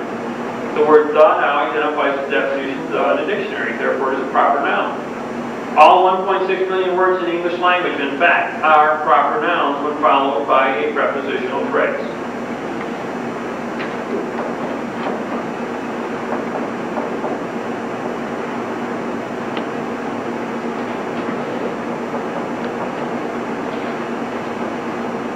We did this one in front of the PhDs in English also, which blew their mind.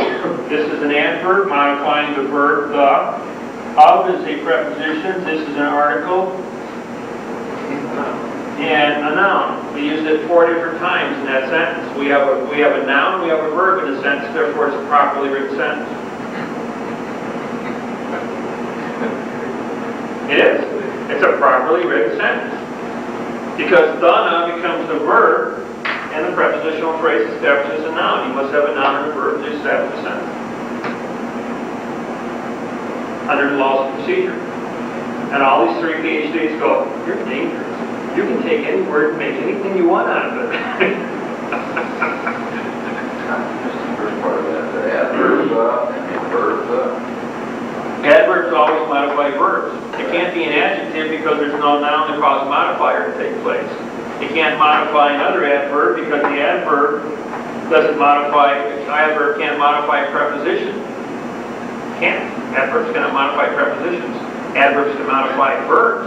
Alright. If you put, this is an adverb modifying a verb, then the preposition stands alone and becomes a prepositional phrase. If the adverb modifies an adverb, which modifies an adverb, which modifies an adverb, then that would become the verb there, as the.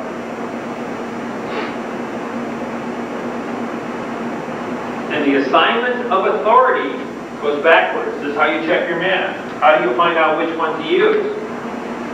Where do you sign your name? Don't you sign it to the bottom of the paper? That's because you take jurisdiction for everything above it and in front of it.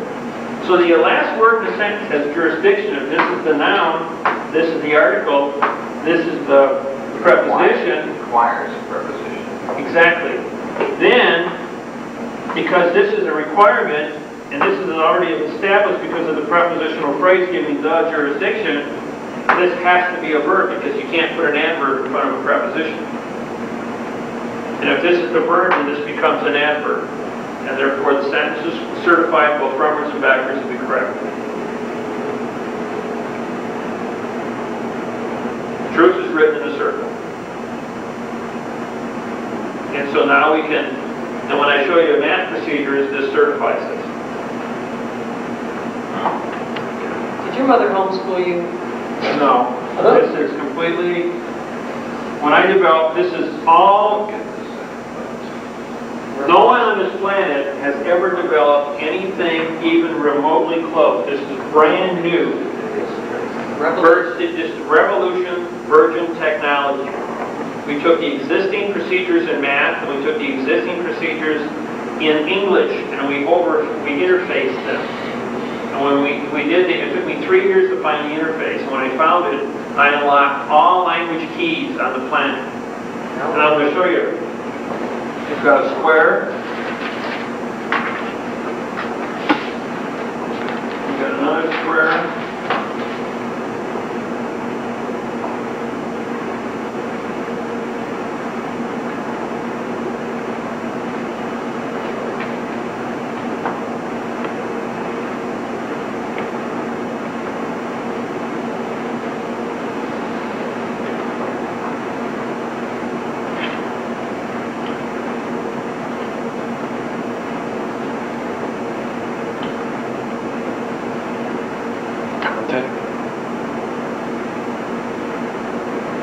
See, now you got to put the whole program together.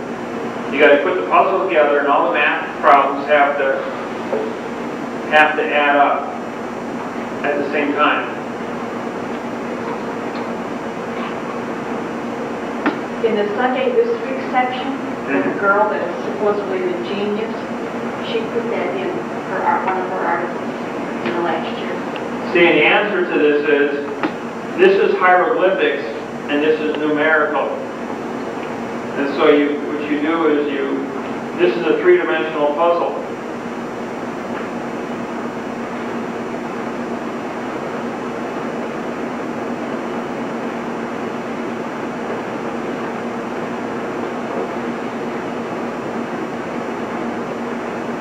Say when you put it into a cube, it's a three-dimensional puzzle that adds up this way, and that way.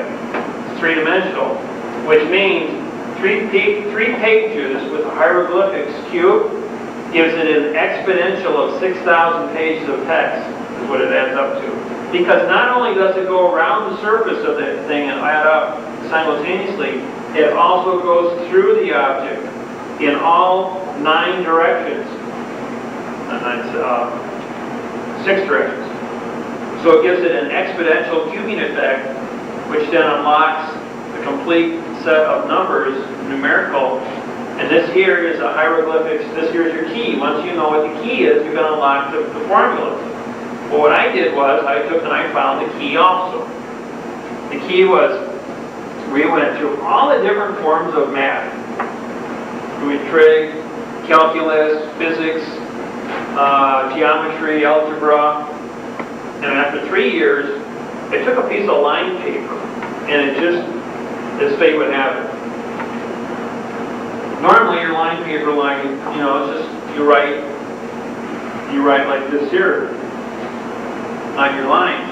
Well, this day, the line paper was laying like this, and I went 1, 2, 3, 4, and I realized what I had done. Just because the line paper was turned on the side, I said it's a graph. It's a three-dimensional graph that I'm looking for. I kept looking at procedures. I kept looking at something that was flat, trying to go in a straight line. It's not a straight line. It's a three-dimensional object. And I immediately it just exploded in my head how it works.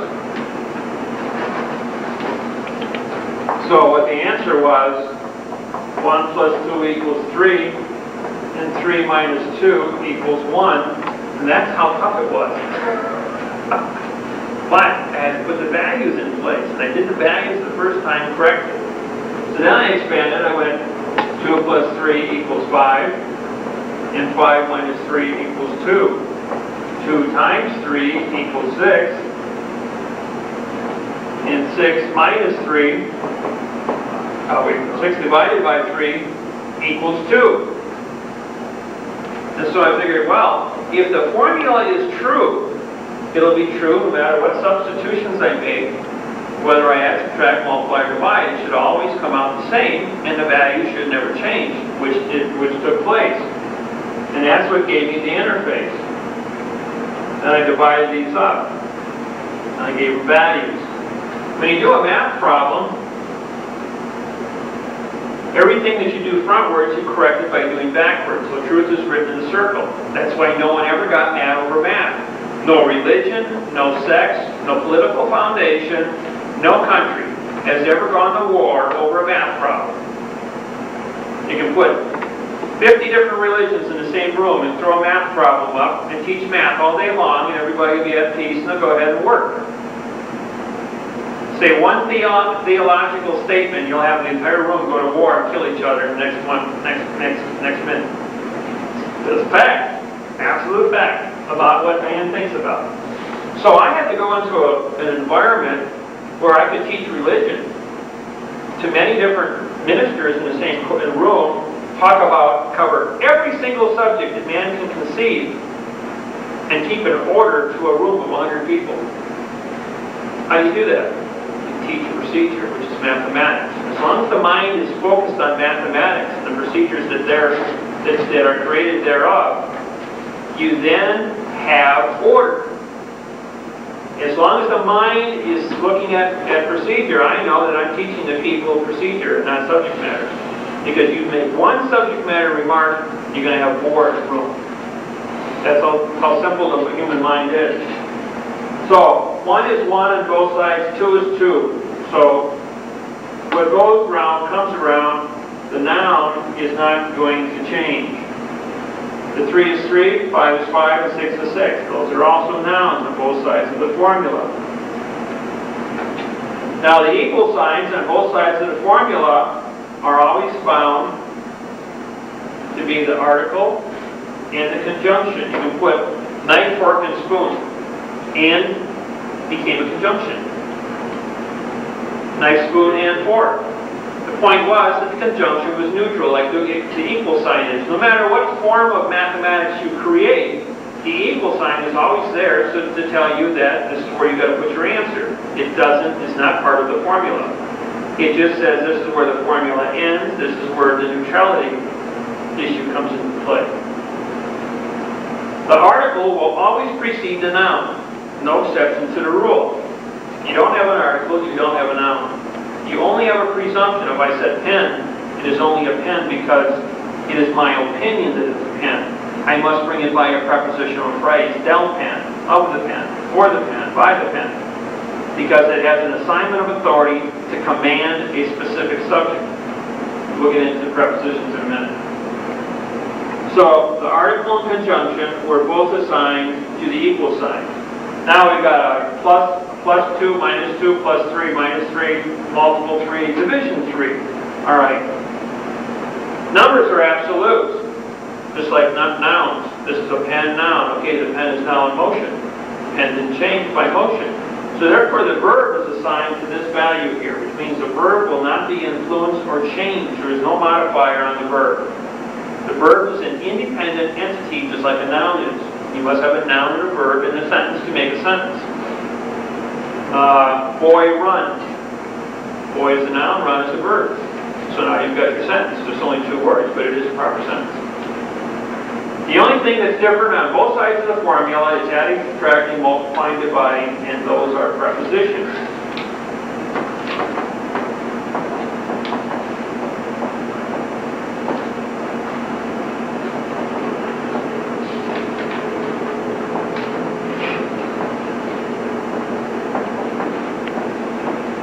For the one nation is under the God. All right, this is a very unique sentence because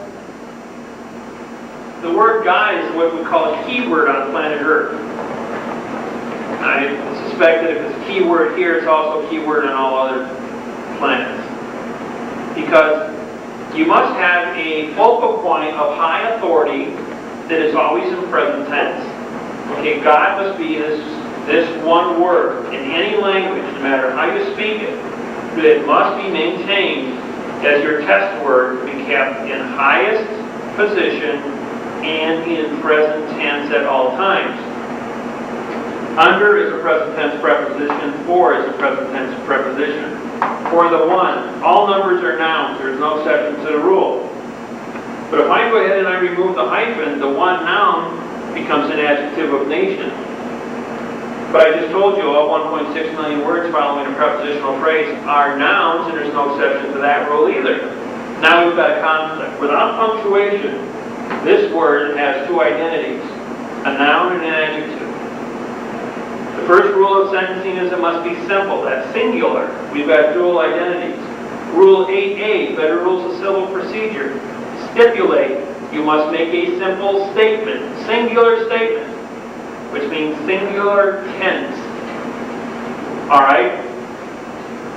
So, if we leave this as a dual identity, it disqualifies the document. So we've got to put the hyphen in, and now this here becomes a compound noun. So I underlined it. That brings it to people's attention that it's a compound noun. Is an independent verb, singular, present tense. Under is present tense, the God. Now, if we're going to do a math problem like 2 plus 3, we're going to put it in parentheses and then put a 6 next to it. Well, what's the answer? 2 plus 3 is 5, times 6 equals 30. We consolidate that. When we put the 6 on this side and the 5 inside, it'll still be, it's 30. So the parentheses become a key factor here in mathematics. We have an order of operation. It's a parentheses, you multiply, you divide, you subtract, you add, in order of operations is left to right. This is your jurisdictional order of operations. That never changes. We're going to use the same order of operations because we're dealing with a math problem, we're dealing with English, we're dealing with an interface. So now we've got the one nation and the God.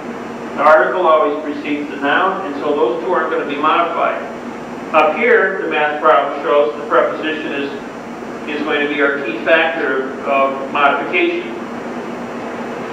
So if we roll frontwards to get 30 and we want to check it, we've got to go backwards. So under now goes to the front side of the preposition. Under becomes over. And for, which means to go towards, the opposite of for in a preposition would be by or of. You still must be in present tense. But by and of are a definition like the word from, only in present tense. So you can use these of or by, either one. By the God is over the one nation, or of the God is over the one nation. For the one nation is under the God. By reversing the preposition, the sentence now says the same thing, both frontwards and backwards. The truth is written in a circle. So now that you have present tense both directions, and God is maintained in high authority in both directions, you know you've written the sentence correctly, because the intent as well as the tense of the sentence is identical. Everyone follow that? Because you haven't lost anything, truth is now written in a circle. Just like we checked the math problem, we just checked this sentence here. Now I'm going to do a second one for you.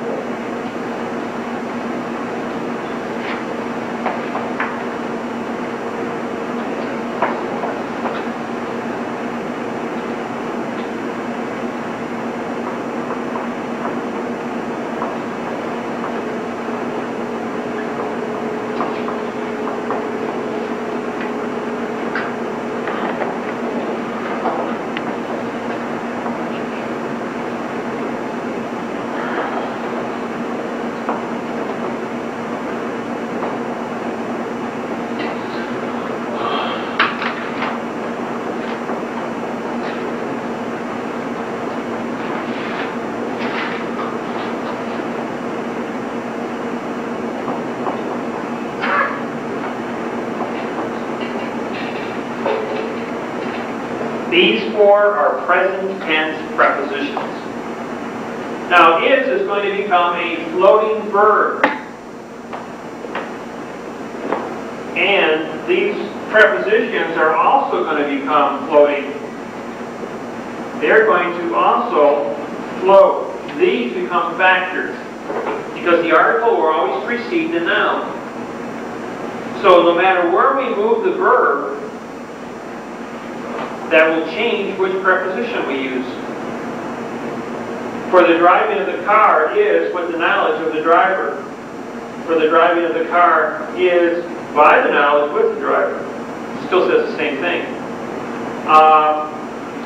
For the car of the driver is with the knowledge of the driving. Let's take another one. For the driver of the car is for the driving with the knowledge. So you can use the prepositions multiple times. Multiple times, but each time I'm moving, I'm changing the preposition I place in front of each one of these words. And I yet I've still said the same thing. They're interchangeable. They're interchangeable for one thing, and if I start the sentence with is the driver of the car with the knowledge of the driver? I've created this question because you started with a verb. Now, if I said for the driving of the car with the knowledge of the driver is, now I created a dangling participle verb. There is no assignment of authority, and I just destroyed the sentence. You can't end a sentence in a verb. Classic example. You can say, for the car is with the knowledge of the driver for the driving. So you just moved it. You moved the verb around. Okay, now we use the verb we'll put three prepositional phrases. For the driver of the car with the knowledge is the driver. Is for the driver. Okay, now I can move this verb. It floats. And every time a verb is used, the first word that comes after a verb is for. The first word of the sentence that you start with is for. Now these two words, for and with, are interchangeable. With the car or for the car are both towards, possessive. By and of are from, the reverse. And these always become interchangeable no matter how many times you want to mix them up. So you must also start the sentence with a preposition, all sentences. You must start, right? What's the first rule they taught us all through school? Never start a sentence with a preposition. They wanted to make sure the English teachers obstructed our ability to communicate and always destroy the verb. Always destroy the noun. They said start every sentence with the article, and bring in your noun next. And in fact, it was an adverb because there was no preposition, destroying all of our ability to make nouns. And now it is up in the millennium, and 100% of our communication skills are written in verb. Orwell wrote in 1933, the book, 1984. You could start a sentence with by, too, though, can't you? Yes. You just said only for with. I found there was a couple occasions in my book I even had to use the word by because we were doing an assignment of authority before but by... By the knowledge of the car.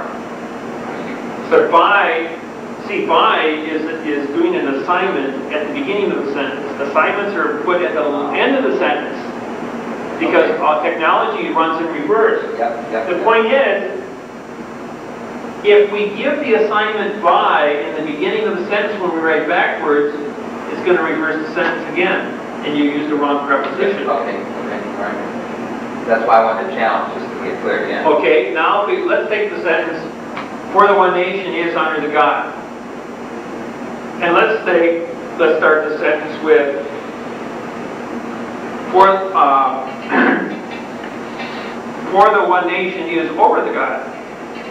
Now took God, even though we use the present tense preposition over, we took God and we put him under a nation, which now took him out of a high position. He must be kept in high authority in present tense, those two. Even though we use still present tense, we violated the condition of the definition of the assignment. So your assignment of authority must always be maintained throughout the entire document, frontwards and backwards. So you have to choose where your assignment of authority is going to be addressed in the sentence, and then create the proper prepositional use to support the noun within that sentence, so that it will be, and the only way to get it right is write it backwards. Use the reverse preposition. And when you write it backwards, you will always check yourself to see it was done correctly the first time. Just like when we did, this is a real simple test case. And what you can do is you put this on 4 or 5 flashcards, where you use by, of, for, and with the drivers, the cars, the knowledge, and the driving. And as you move the verb around and you move the words around, you can experiment to see how it fits.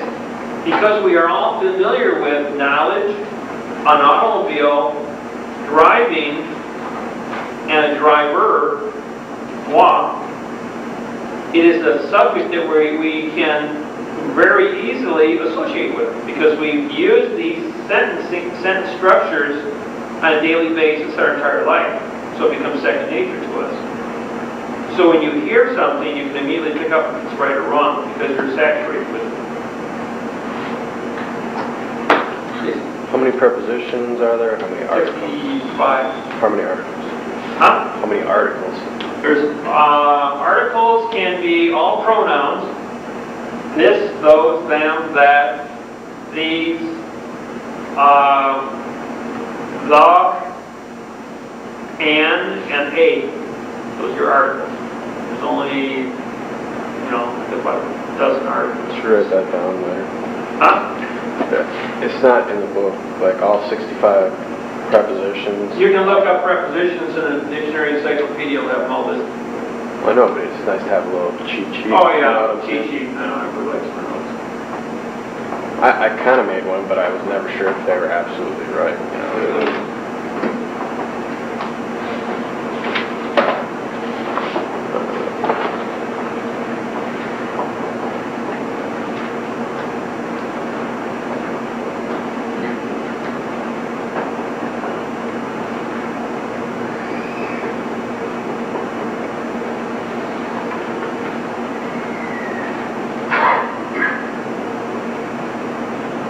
I've been so frustrated. I've been studying Spanish. I took it for 5 years and then never studied it. I've been studying Spanish. And so many of the structures I've been very frustrated with this really totally clear. Why? Yeah, true. See that people come to this course and they have ideas about what they're going to learn. And they don't realize that no one ever knew how to read and write. Yeah. And when you, all of a sudden you see the fundamentals of reading and writing and things you should have got first, second, third, and fourth grade, and they were obstructed, all of a sudden, like, every subject you've ever learned in your entire life becomes blown away. And you've got to go back to square one and reevaluate your identity of the words. Now, by the end of today, you will not be able to read anything without correcting it. You will be so suspicious about the conspiracy, and as you walk around this world, you're going, am I the only one that knows what's going on? And all of a sudden, like, you put yourself into a state of mind that I'm in control. I really know what's going on, and I can see all these people, the millions of the mass, that don't know that they've been frauded. When was the language corrupted? Was there 8,000 years ago, right after hieroglyphics was removed. So you're really saying this is historic? I mean, there's not contemporary. Nobody after Babylon. When Babylon, they had hieroglyphics. After Babylon, 5,000 languages were created. And that's what the word Babel means.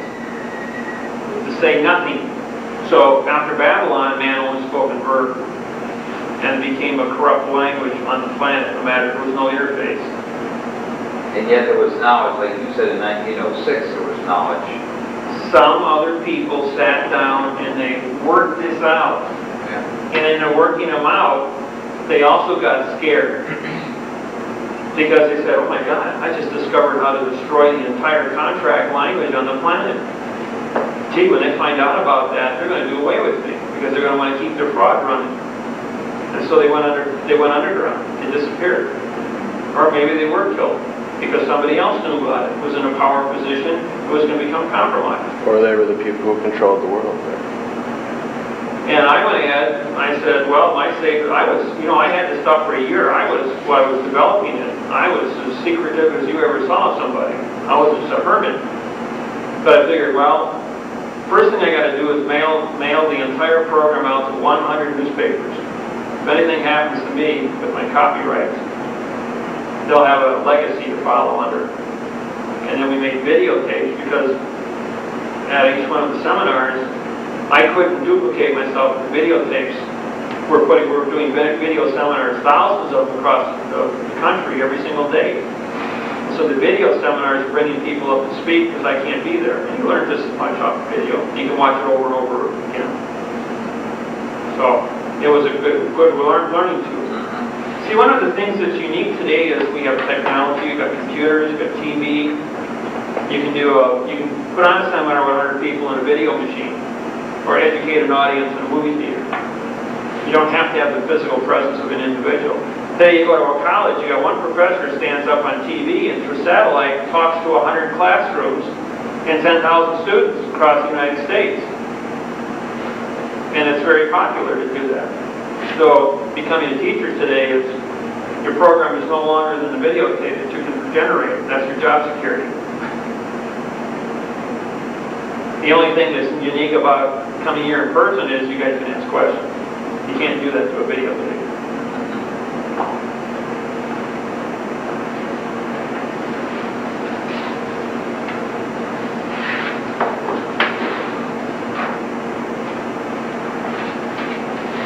It's 11:30, guys. I'll take a little break.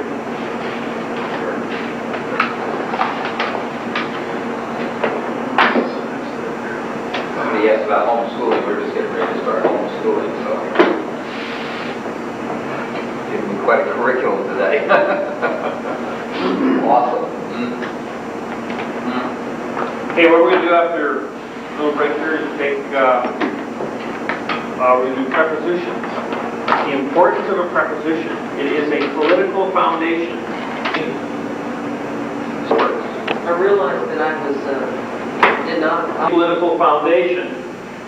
Now, what we're going to do is we're going to take, and we're going to affiliate this with a math problem, just to show you that all things are interfaced with math. You got 5 times 1 equals 5. That's a simple enough math problem. That's basically what a prepositional phrase is.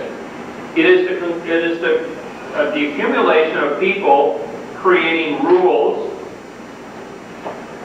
That's what a preposition is. It's the rules and it is the vote of the people. Now, anytime people get together, they're going to vote to create rules and regulations. Now, if you have a colony of ants, you only have 1 queen. If you have a bee colony, you have only 1 queen. If you have a whale pod, you have a leader. Chimpanzees, gorillas, apes, they all have 1 leader. Geese follow a leader. Anytime a species of organized individuals get together that have the ability to reason, they form an organization and they pick a leader. So the preposition is what we call the assignment of authority. People get together and they assign rules. Let's say the speed limit in our school zones are 20 miles an hour. That's a good rule. We have kids, we want to keep them protected. And we're also going to assign that the penalty for that is going to be $100 if anybody breaks that rule. But in order to enforce the rules, we need a leader. So the article always commands the people. So the article is going to be a leader, there's going to be a judge, there's going to be the captain of a ship.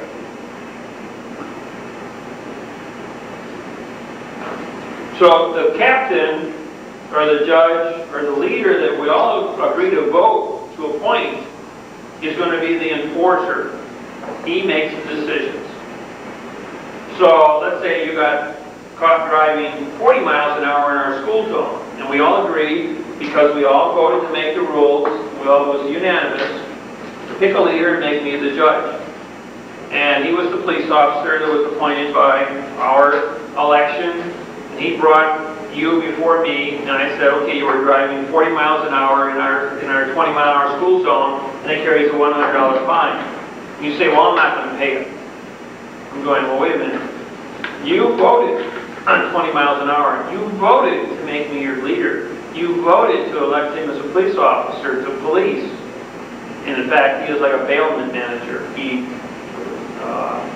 watches, keeps things safe. And when things are unsafe, then he brings it to my attention because we all voted to create this environment. And you say, no, I'm not going to pay it.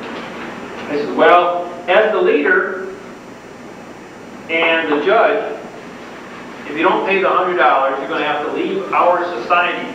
Because if you leave our society, we're going to have to put you into a cell. We're going to have to dress you in pink pajamas, feed you starchy foods, and so you get lost in reality. We're going to lock up everything.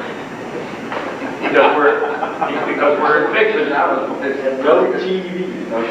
Because we're in fiction. Now, if we're on the captain of a ship, and the crew elects me to be the leader, Walk the plank. well, you get to walk the plank to be part of the food chain with the sharks. Of course, you look at that and go, wait a minute, maybe our society isn't so bad here. And I think we'll just stay where we're at, and I'll pay the fine.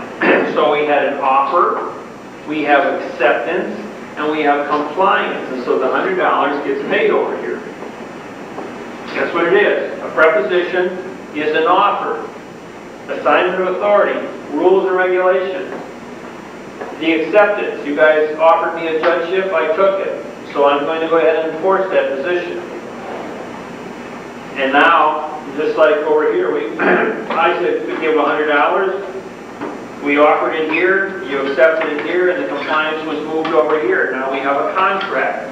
To have contract, you must have offer, acceptance, compliance, or the word gratification comes into play. Satisfaction, compliance, they're all synonyms. Okay. Okay. So now you take, and we're going to remove something from the prepositional phrase. We're going to remove the preposition and say, the people. Okay, now we got 0 times 1 equals 0. You break up a multiplication problem. So we have no vote, we have no rules, no regulations. I stand up and say, I'm the leader. Give me your money. Gee, how many times have we heard that happen to the judge? The brother-in-law comes in, puts on a black robe, sits up there and says, give me your money. You give him his money, you walk out, you don't know what's going on. Or you say, wait a minute, Your Honor, like in Moser's case, he goes, Moser, you retired 26 years ago. Your oath and affirmation is expired. You're just an actor in black robes. You're mourning justice. I said to him, I'm not going to tell you who I am. I'm not going to give you my name, and I'm not going to make contract with you. I don't have a contract wherever these people are. So you guys can do whatever you want in your dog and pony show here. I said to him, just that I called it a dog and pony show. I sat down. Well, the trial lasted 2 hours and 15 minutes. Then when they asked for damages, the judge stood up and he said, you people don't have a contract with whoever that person is. He said, whoever that person is. You're going to get your fees, case dismissed. And he walked out. And he said to me, he says, Mr. Miller, your statute of limitations is running out. That was a death threat from a judge. 89-year-old judge. He says, I've been a judge and I've heard over 200,000 cases in 52 years on the bench, and I have never been talked to like I've been talked to today. And he couldn't hold me in contempt because he wasn't a judge, which is an actor in black robes. And I knew that. Because I knew that, he walked out. Wait a minute, he wasn't a judge, he was an actor in black robes. Yeah, he was an actor in black robes.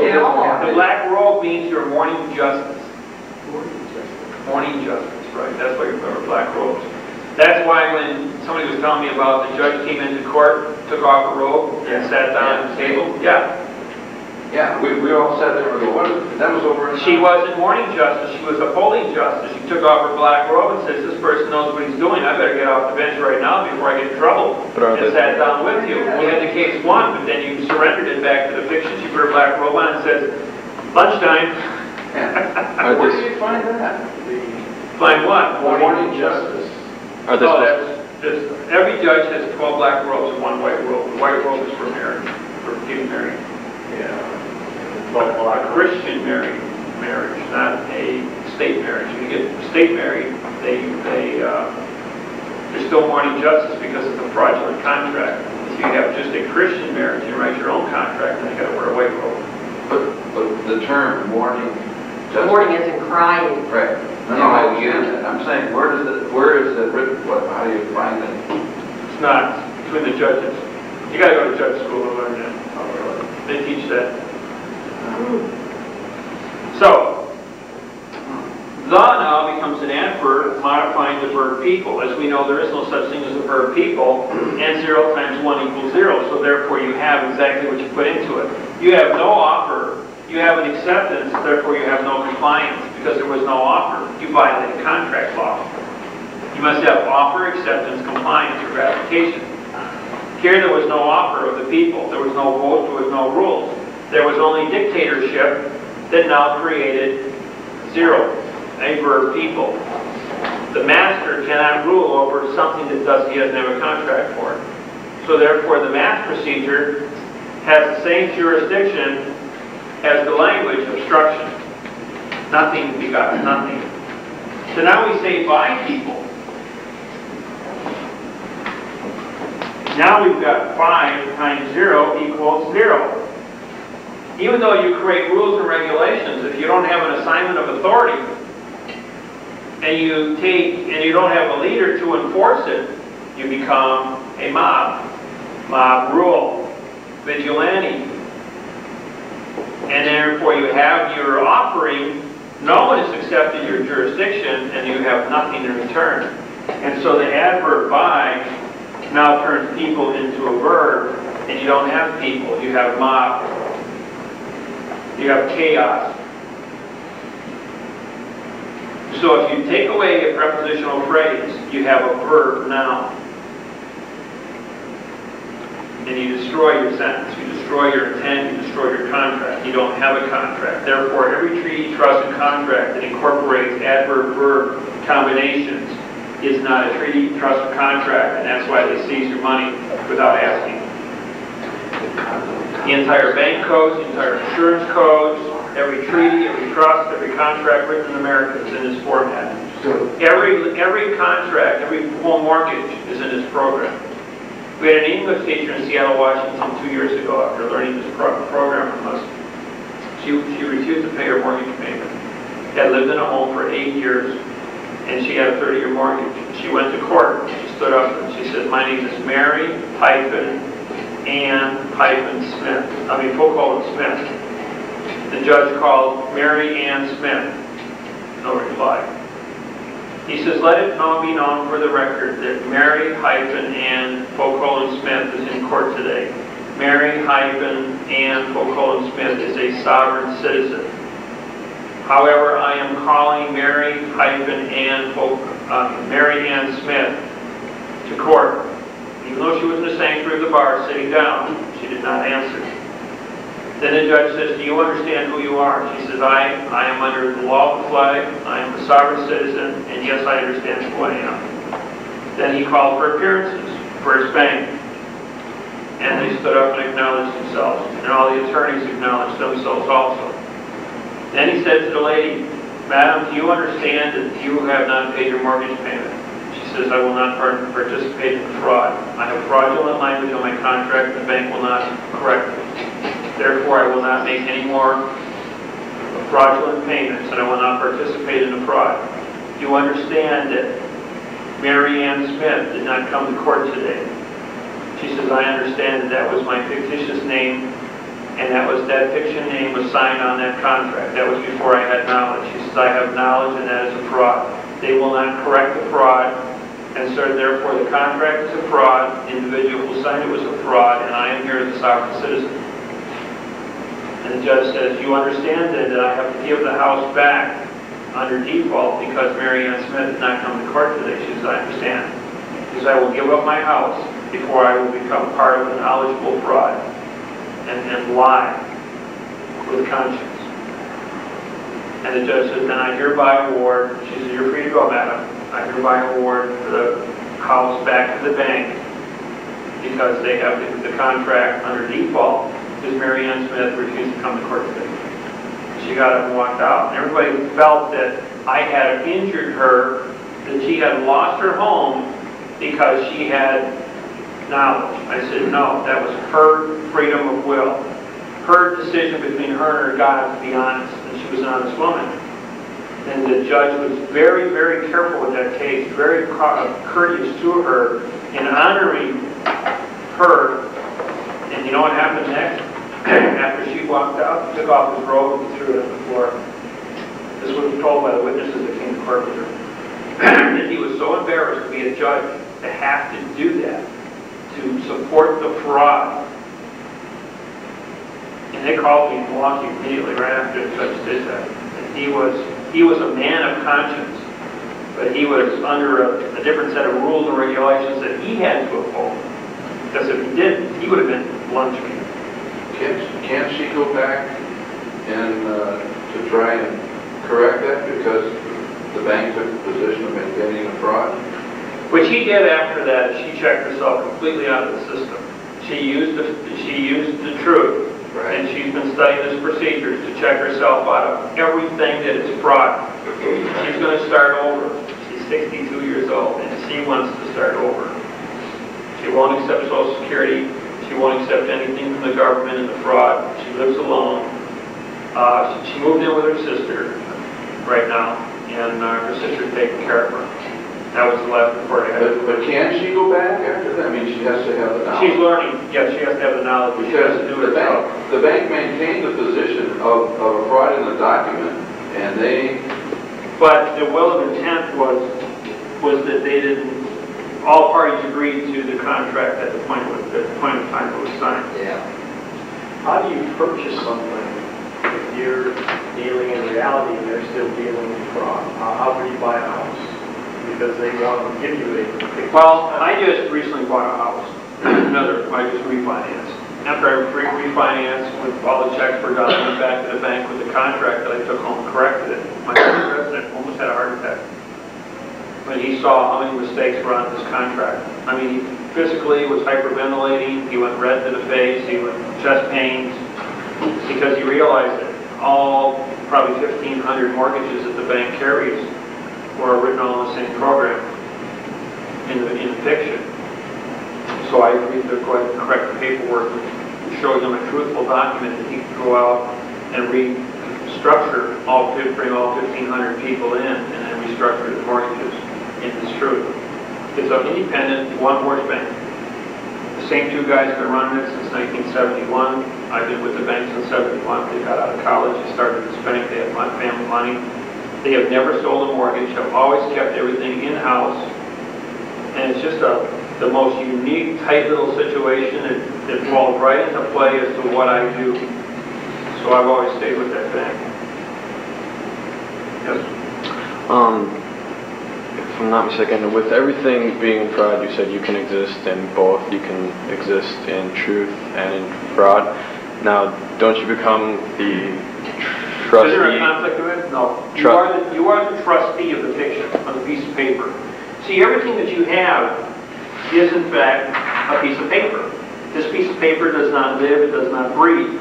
This piece of paper, however, is a trust document, and you are the trustee. Your thinking makes you the trustee. Your thinking gives you the intent over the piece of paper. So anything that is created on this piece of paper is part of the fiction jurisdiction. And so, and the government knows this. It is when you identify yourself to be a fiction that you run into problems. Now, we're going to go ahead and go through names. Names are very important because it is the first thing that you say to identify your reality. Okay, we can say D.W. Miller. Upper and lower case. This is a noun, this is a noun, this is a noun. I can write it David hyphen W period Miller. And I'll write all the different ways.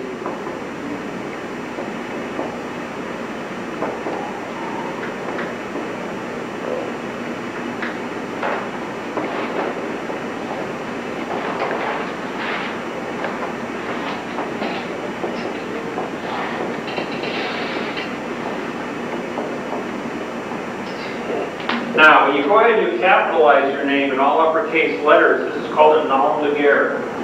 N-O-M-D-E-G-U-E-R-R-E. It's French. It means you're a dead person. War name. The nom de guerre was created after World War I. And what it was, they would send a letter in capitalized letters to the battlefield. If you did not answer in 10 days, they assumed you were dead, and the letter was returned in capitalized letters saying that you are deceased and your family can settle your estate. That was the certification that they used during the war. And so the nom de guerre was carried forward and brought into the bankruptcy of the United States. That the people were all capitalized by name so that they were dead chattel of the bankruptcy. When you're born, you're assigned a birth certificate. You have two certificates. One is called a live birth certificate. The other one is a birth certificate, which is boxed. It is then sent to Puerto Rico. The hospital gets a $2,000 kickback for every birth certificate they turn over. And then you are put into the United States Trust as chattel of the trustee. And they budget you at $640,000 is what you will produce in your lifetime between now and the time you're 64 years old. In other words, averaging $10,000 a year. And it's on a sloping scale.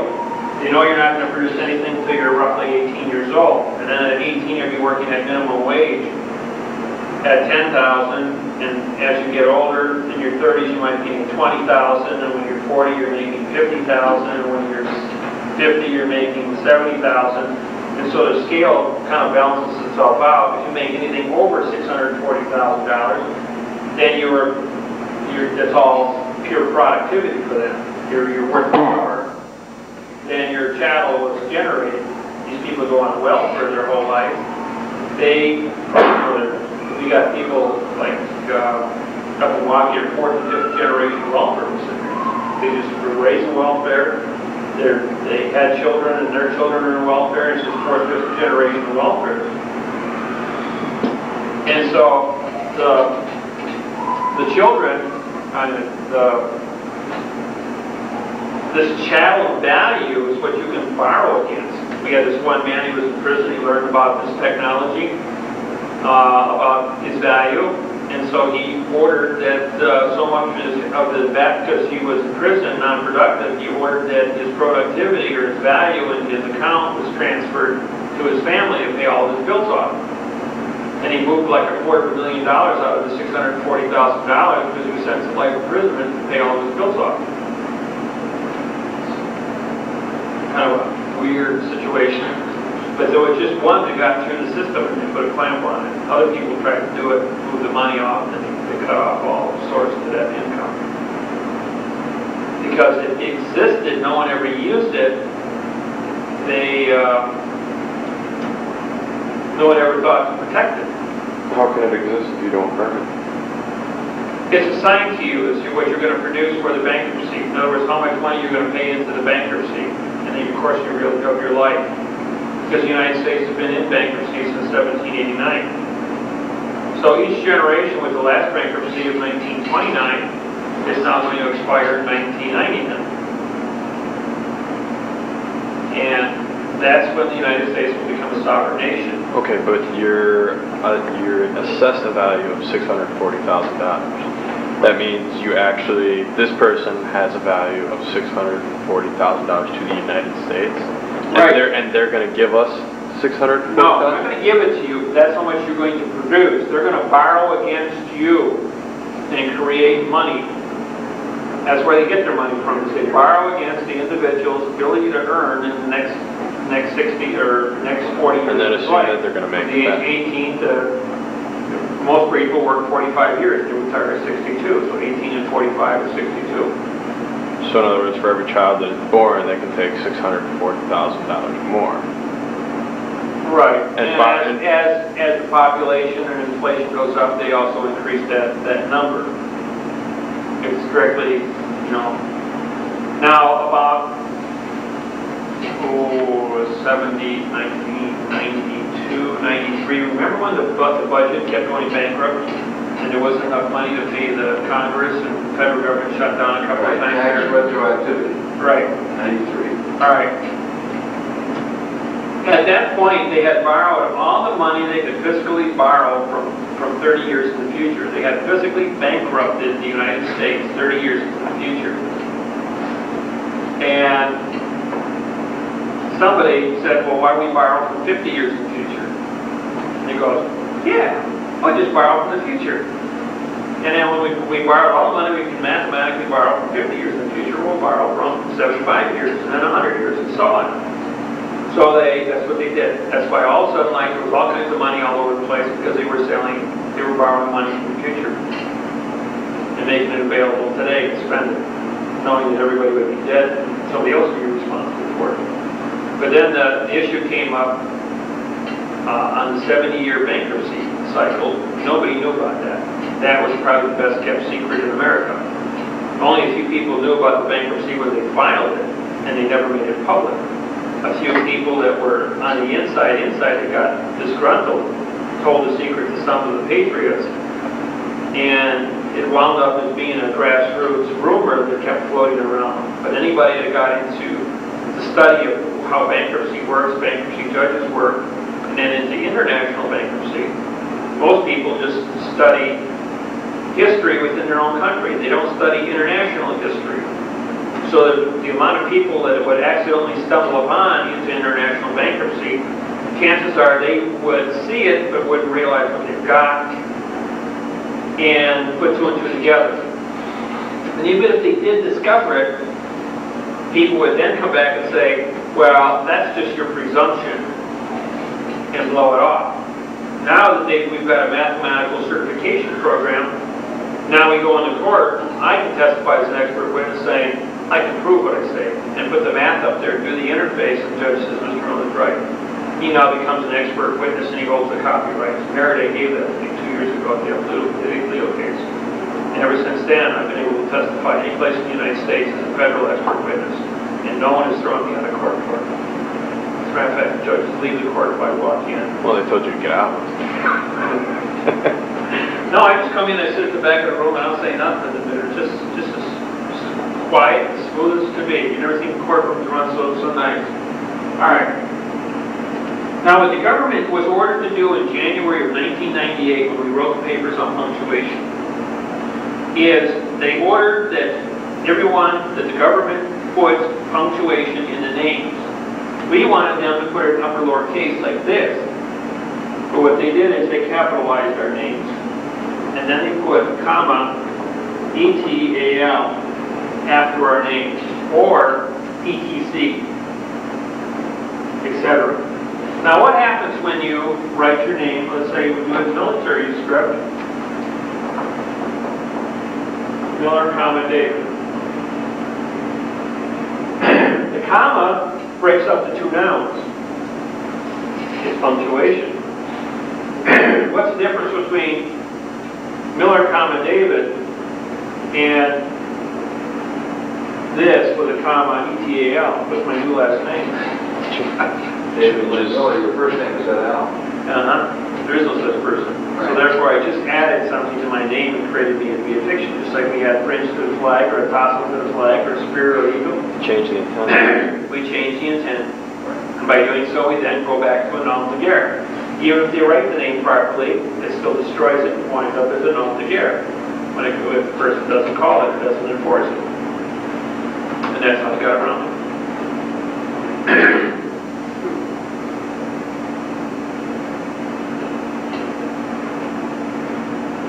So, this here was the other thing that they did. Now there's a space and a space, and they said put your middle initial in the box. Or put your middle initial 2 character spaces beyond your name. What happens? When you do sentencing to break up a thought, you always add 2 character spaces. Even though it's what you don't see. It is the invisible that injures you. I just removed my middle name from my name, and now it became a fiction, which put me back into a nom de guerre. These are all tricks that they pull on you to kill you on paper. And if you traverse and acknowledge the fact that you are a fiction, you then must be a fiction. Must you always have your middle name there? I use, well, not only the middle name. If you wrote your name like this here, now this is an adjective, and this is an adjective of the noun. Therefore, I'm a fiction entity, which means I have to be capitalized. Even with punctuation, I'm called uppercase, I'm still a nom de guerre kid person. No, like when I want to sign my name, can I just put Jason, Focal, Zelmer? Yeah. Or oh yeah, if you just want to use your first and last name only. that's okay. Yeah.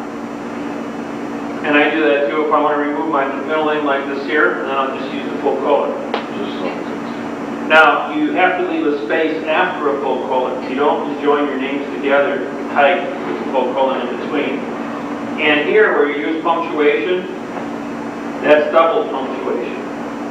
But the W represents, because you put a period, it says that this is an independent noun to represent an independent noun.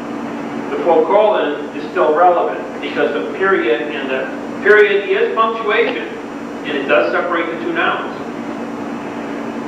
The period is the most important of all punctuations because it ends an idea, it ends something.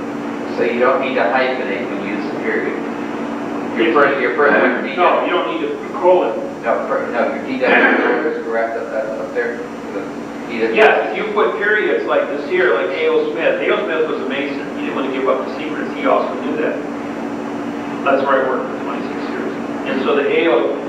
Smith, he didn't want to say Arthur Allen Smith because it would be an adjective, noun. He used punctuation so that he would be a noun in all three cases. He was a sovereign. He knew what sovereignty meant. So there's a lot to be said of how your name is constructed. So what is, after you said all that, probably? Proper way is to write it like that. Would it be proper if it's all capitalized, but punctuated? No, do not capitalize your name. You'll be a dead person. So the first three are proper. Yes. But what I'm saying with punctuation doesn't matter. By the way, I applied for a passport. It said you must capitalize your name when you sign up for a passport. Yeah, I downloaded the form and you have to put each individual letter In a box. So the box is separate, and under the laws of boxing, removes everything on there, creates a full fiction entity, and you can only travel between nations that are into bankruptcy as a fictitious entity.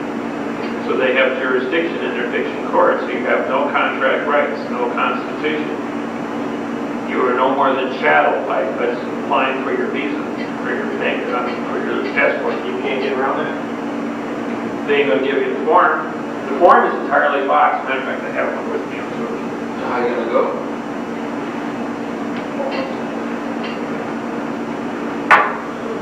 Oh, I didn't see.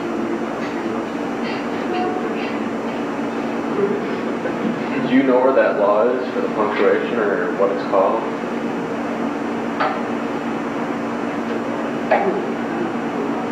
What was the question? Do you know where that law is for the function? All documents must be properly punctuated. Do you know where this? Supreme Court issued a ruling based on our findings. But this here is the application, and what they do. This is the government's application here in this box. Everything on top here, all your name gets boxed, and it says first name, last name. And it says here, type or print all capital letters in blue or black ink in the white areas only. Turn it this way. So what they're doing is, they're putting, you won't be able to see it on tape. Well, you can show it so you can see all the boxes. There's tons. But because they specifically identify the fact that you must use capital letters, they're showing the fact that they want you dead. They want you obstructed, so that they have control over the situation. So how are you going to be able to turn? Well, I carry my gold and silver. I am still a sovereign citizen because I know who I am, and I carry my business cards under the law of flag that are punctuated properly under the United States of America. I'll pass them on to you guys. But I understand what you're saying. Here's me doing this, and I'm getting ready to go somewhere. And I show up to pick up my airline tickets, and they go, "What? You got gold and silver and a business card? You can't go, or I can let you in the morning." Wow. No, they don't need gold and silver. Still need the passport. Oh, you still need your passport. Oh. Don't forget, when you enter, all airports are international. Right. They are under international treaties. They are not part of the United States. They have their own police force at international airports. All 250 nation flags fly in a hung position like this in all your airports to advertise that the contract of all constitutions, in other words, this is a symbol of freedom of contract, that when you enter the sanctuary of the airport, that you are entering our contract under our airline ticket. That's your passport, is your airline ticket. You have surrendered your freedom of contract, you've surrendered your flag, and in this sanctuary, all contracts on the planet are null and void. We have our own police force, we have our own jail at the airport, and we can arrest anybody for any reason for disorderly conduct. So, you're traveling with Jack, or Jack's going to meet you at the airplane. Don't say hi, Jack. Then our customs, are those government regulated or regulated by the airports? Airports are all regulated. That's an international treaty because of all the international... Well, I'm saying like you go to Mexico and then you come back to the United States. You got to go through customs first. Right.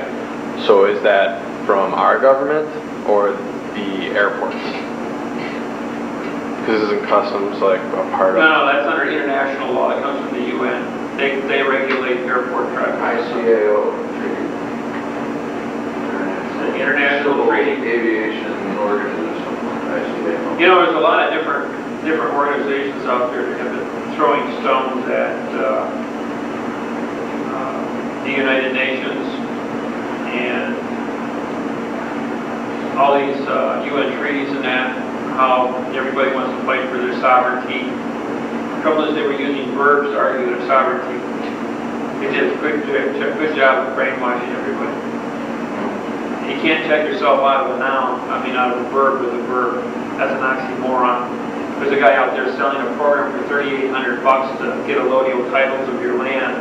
Another guy's charging $3,500 to check yourself out of the system using 16 different forms, all written in verb and box, to check yourself out of the United States. You know what they do? They check these guys in jail and try to do that. I think these are government agents who's going out to see who wants to leave and who doesn't want to play the game accordingly. And then commit fraud once you get the fraudulent contracts under Title 18, 641, which is fictitious conveyance of language, fictitious conveyance of government contracts, government documents. Then they throw them in jail. So they let these guys hang themselves. Freeman Schweitzer case up in Montana. Schweitzer was running around the country, passed out 2,200 fraudulent documents. He believed he was doing it right because he copied the United States. What he did was he copied a fraud, therefore he himself was a fraud. Even after all the argument took place, he did not want to say he was wrong until he took my book and they said, well, Mr. Miller says if you put an adverb in front of a noun, it makes it a verb. And all 2,200 of your contracts are fraudulently conveyed language, so therefore you're guilty of fictitious conveyance of language for the extortion of money, both against the government as well as the 2,200 families he destroyed. He went quietly back to jail. Yeah, are they still sitting? The Freeman. There's all sense of life in prison. Yeah.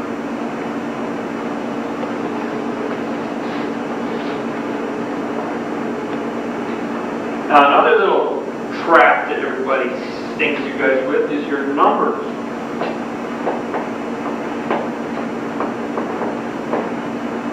Let's say that's a serial number that they give you in court. The next correspondence you get back is a motion to dismiss. And it's going to be 99 CB 0123. Well, these hyphens maintain this is a noun, this is a noun, and this is a noun. The hyphens separate those. So these become three independent nouns. Now they've joined these two and dropped this character value. If you punch this in your computer and you look for this number, you're not going to see it if you punch in this number. Right. So we just changed and gave you a brand new case number. The next brand new case number you're going to get is CB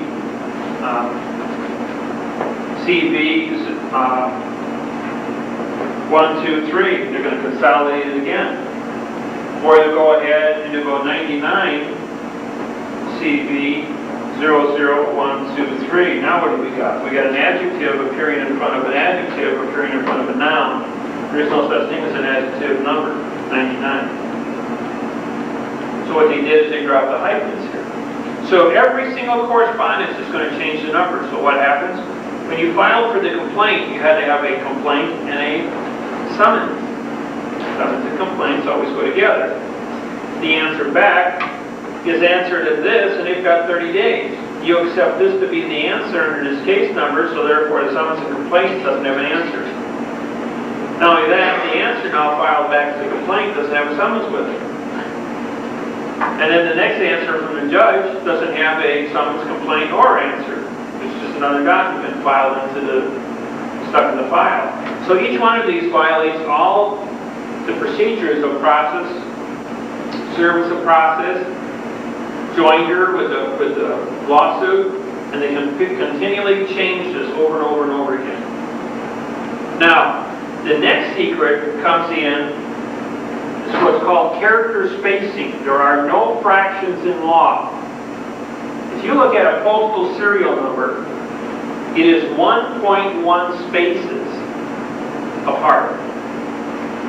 And you always round up to the next highest space because there are no fractions. So you get your case number. Your case number has an R, that's for registered mail, space, space, 1, 2, 3, space, space, 4, 5, 6, space, space, 7, 8, 9. There's 3 groups of numbers in a letter. If you go ahead and you remove, when you look at this space, and you type this in your computer, and you hit the return key, when the number returns, when the cursor goes down and returns it, it will shrink this to 1.1 spaces. And if you don't believe me, go home and take your computer and type in 3 group numbers with 2 spaces between them. And you'll see that there'll be the full 2 spaces of blanks as this thing goes across, and then hit the return key to go to the next line, and it'll pop that number right down to 1.1 between each one of your double spaces. If you put 3 full character spaces in, you will have 2.1 character spaces. It will always reduce 1 character space to a 1 point.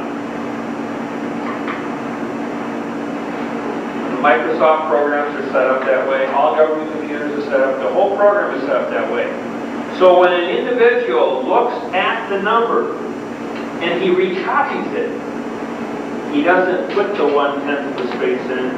He only puts 1 space, creating an adjective, adjective, adjective, noun, and disqualifies himself from using postal service sovereignty because he filed a fraudulent number.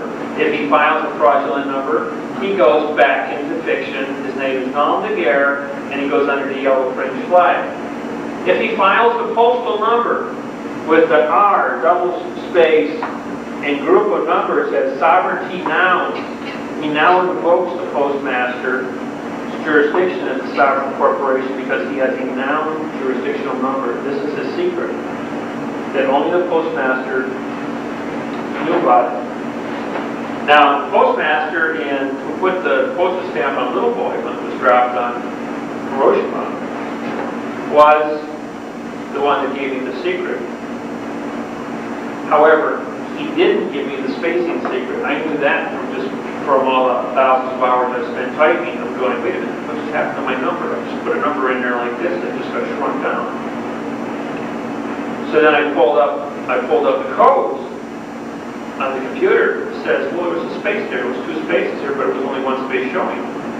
So then I experimented with different spaces and then looked at the computer codes that represent what those spaces meant. And going, this is son of a gun. Those guys they're playing games with the computers. They've got all the computers programmed to add a fractional space. The computer can see it when it expands it back out again. But the human being who looks at it with the naked eye and does the writing, copying, will not put the space in because he's lazy. He thinks he's got to consolidate the space, and when he consolidates, he shoots himself in the foot. That's why no one ever got through the post office to invoke their jurisdiction to be used for lawsuits. So the 1.1 disqualifies everything? No, it has to be. It is qualified. Okay, so it has to be. It's supposed. What you do is this: when you get your lawsuit finished, that very, very last thing you do before you go to print is you type in your serial number and then you print it. Don't hit the return key. If you cursor down a couple of spaces and then go and hit the return key, you'll lock it in like that with the 2 full spaces. But if you hit the return key, because it's instinctive to always hit the return key, that's what collapses the number. You want it double space. You want it with a full double space. Because that's So different. if you type it in last without hitting the return key, it'll show up as a full double space and you'll have your characters locked in. So is that case number you're talking about, or postal? This is going to be your registered postal number. This invokes the Postmaster General and the Postal Service as the sovereign corporation that this case is filed with. Now the military is your police force. So you just put that on your case? You file your case. Does it matter what number? And it doesn't matter, no, you gotta go to the post office and get a registered number applied to your case. You write it in there. How do you do that? Got the little blue slips right there in the... Yeah, you got the blue slips right there. Well, I don't know. You know, they've taken them out. A lot of the post offices now, since we went to registered mail in the last 2 weeks, have removed all the registered numbers now from the counters, so you have to ask for them. They want to know why they're being used. Because since this program came out in February, we have upgraded all the postmasters in the United States. They have been studying this technology going, we've got jurisdiction to arrest terrorists. We've got jurisdiction to arrest everybody. We are the sovereign corporation of America. And all these postmasters were kept dumber and dumber and dumber and dumber. That's to lose all control. And that's how you got promoted, by what you didn't know. If I got a real problem with somebody, I can just run into the post office and say, Yes. here's my paperwork. But You file your lawsuit at the post office, registered mail, and they take it to the clerk. The clerk works for the post office. And if you take a postage stamp and you put a postage stamp on the top of your document and you sign your name across the top, how do you know, you got your deer hunting license, you got to sign across it. You got that's issued by the post office. Because the Secretary of Interior is under the Postmaster General. You get a trout stamp, you got to sign across the front. A goose migratory bird stamp, you got to sign across the stamp.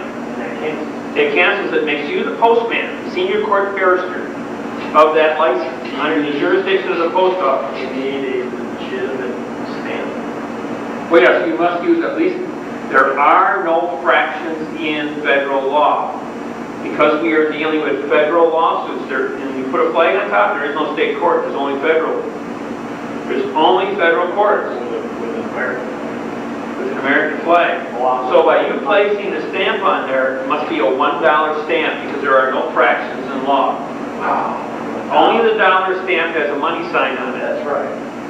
That's why I said they got rid of... You're a stamp collector. Yeah, they got rid of all the cents. Right, because there is no fractions in law. And now, said $1, not a $10.75. No, it's a $1 stamp. I think Something with it. who's on the $1 stamp? It's been the same for 20 years. The $1 stamp. Hamilton's on the $1 stamp. And you're signing Your name right across the face of it. your And the post office will also put a bullet stamp on the top. Your Yes. name, hyperphone. Yes. And the post office will even put a bullet stamp on top of your cancel your stamp on top of the letter. Now, when you're going to put a lawsuit into a registered envelope to go to the court for filing, the postmaster must see what the letter is. So don't seal the envelope before you go down there and say, I want to send this registered, because they have to have a value on it. If you're going to send along a $150 money order, then it has a $150 value because it's being registered with the post office. So you take the $1 stamp, you put it on the face of your document, put your flag on top of the document, that gives you the contract in the truth, and it's the symbol of freedom of the contract. The post office, which is the sovereign corporation, you've hired them for $1 to make it a legal contract. You endorsed it as the postmaster, and you have joined with the post office. Postal Service, that makes you a postmaster. And you then put in the document, you write the serial number, the registered number, on where it says this case is filed under a registration number, and you put the registration number on it. Then you put the envelope, it goes into the envelope. The seal, the green sticker, gets placed on the outside of the envelope, and you get the receipt from that. And when they tear that piece of paper apart, that torn edge is just like your fingerprint. That is forensic evidence. And every one of those pieces of paper are chemically treated. And it has a forensic chemical treated piece of paper that says you are the possessor of that number. You got to fill that document out. And that document joins this one. And when you glue it to the paper, the glue is absorbed into the paper. So the joinder of the certified mail and the chemicals are also transferred into the envelope. As well as the bullet stamp is a forensic ink also that's changed daily. Bullet stamp, you mean the little red ink? Yeah, it's red circle Date stamps. and where it was from? And those are circle stamps, they're not box stamps. Right. Now, if you get a box stamp, square box stamps that's filed from the court, say, no, that instead of box has been removed, and you haven't filed anything. Your case is thrown out because you got a box stamp on it. Does this, with your paperwork being as some places were not accepting it, does it now get accepted? Yes. In the court? Because of this? Anybody that refuses to accept their paperwork, you can sue them for fraudulent conveyance because they are, if they are advertising themselves to be a clerk, they've conveyed themselves to be a fictitious federal government entity. You go to the U.S. Marshal Service and say, I want that person arrested for impersonating a clerk. Because a clerk under Title 28, Section 1361 must file all papers. And it's in the administrative part of government where the judges are judicial. And the clerk says, well, I work for the judge. I'm in judicial point of government. That's a lie. They are administrative government. They cannot make determinations over a lawsuit because they're practicing law without a license. And they are denying you your day in court, your trial by the jury. So You can only use my case is file stamped, but they're all boxed, so it gets thrown out just for that because they never accepted it. You can only use this domestically, right? No, this is international. I go international with my cases. So you I can go anywhere in the world. file a lawsuit internationally using this mechanism? Yes, we have one. We just won a $50.9 million decision in Russia. No, that was in a court in Russia. Yeah. I'm talking about, can you use the postmaster here for an international collection? Exactly, that's what we did. We took the international, we filed this with the post office in Anchorage and then took it over to Russia by special courier. Because the post office goes worldwide. But who is the judgment against? It's against the United States. That's what I'm saying, how does it judgment against a foreign entity, a foreign corporation? You can go against anyone. See, we're still spaceship Earth. We're a rock. And no one's getting off this rock. And so it's one big corporation controlled by the post office. World War II. We're at war with Germany. You want to send a letter to Hitler? Didn't the mail go through? Nobody obstructed the mail. Raiders leave our mail. No matter what. The mail went through to communist China, to communist Russia. You send around, go write Mao Zedong a letter right now, and of course the gravesite would. Point is that you go into a communist country and you think you can't get there, postage will go through. It'll be delivered because it's sovereign under a worldwide treaty of all 250 nations. If you can't have communications, then everything breaks down. So you still have to be able to have contract, freedom of contract has never been obstructed through any treaty on the planet. Now, Iran, for instance, Iraq. They put sanctions against the country. What are the sanctions for? To obstruct contract. They're saying, all right, you're on our spaceship Earth, and you don't want to play by our rules, so therefore you can't make contract with any other planet, any other nation on this planet. Your people can't exist in a desert. Iraq is a desert. You can't grow enough food, you don't have the right steel, you don't have, you've got oil, but you got nothing to run it with because all your machinery is controlled by outside sources. So we are going to deny you your ability to make contract with everybody if you violate the rest of the rules and regulations of the contract. You can't just have part, you got to take all of it.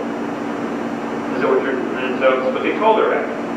And so after they've used up all their natural resources inside the country, they have to either die of starvation or sign a treaty to cooperate with the truth of the contract, full disclosure of intent, and go back into the contract realm and have sanctions removed. They can't practice apartheid, and they can't be guilty of disabilities against the people, which means using nouns and verbs. But then all the people were reading fiction, the laws were written in fiction, treaties were written in fiction, and now they're first learning now about this program. They now have to go back and change everything that's been written in 8,000 years has to be converted.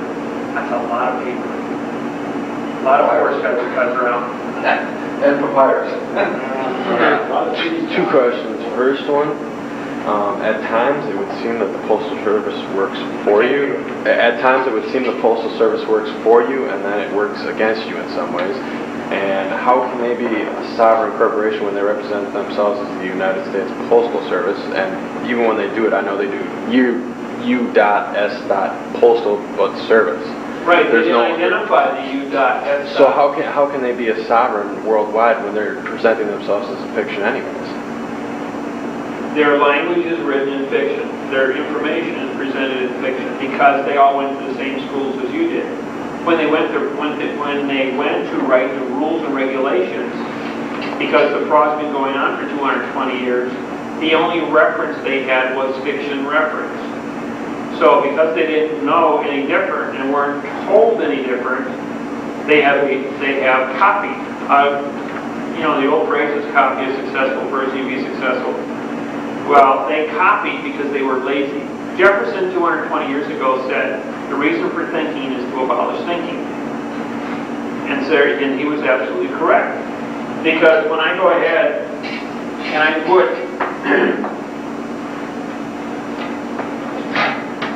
put this simple little thing up here, what's the answer? 5.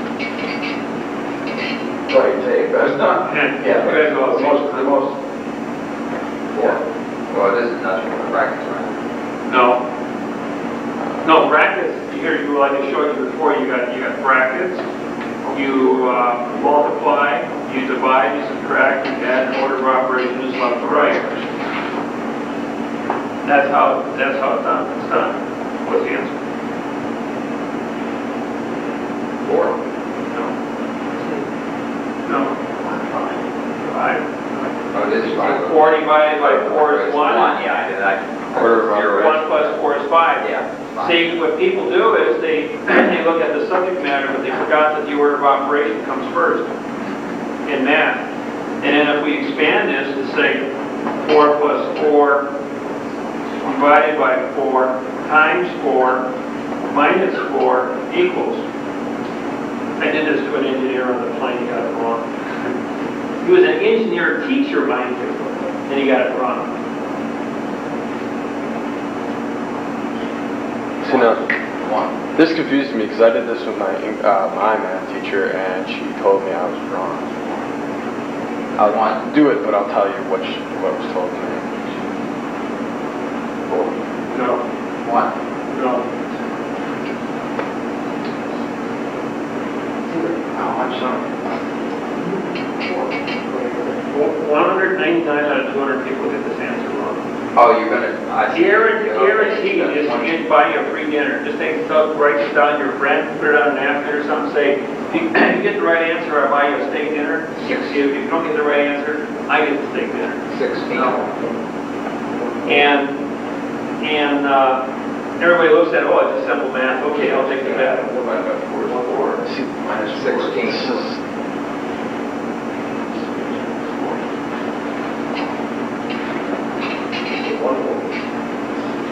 Right. He keeps coming up with 4. If you do it like this,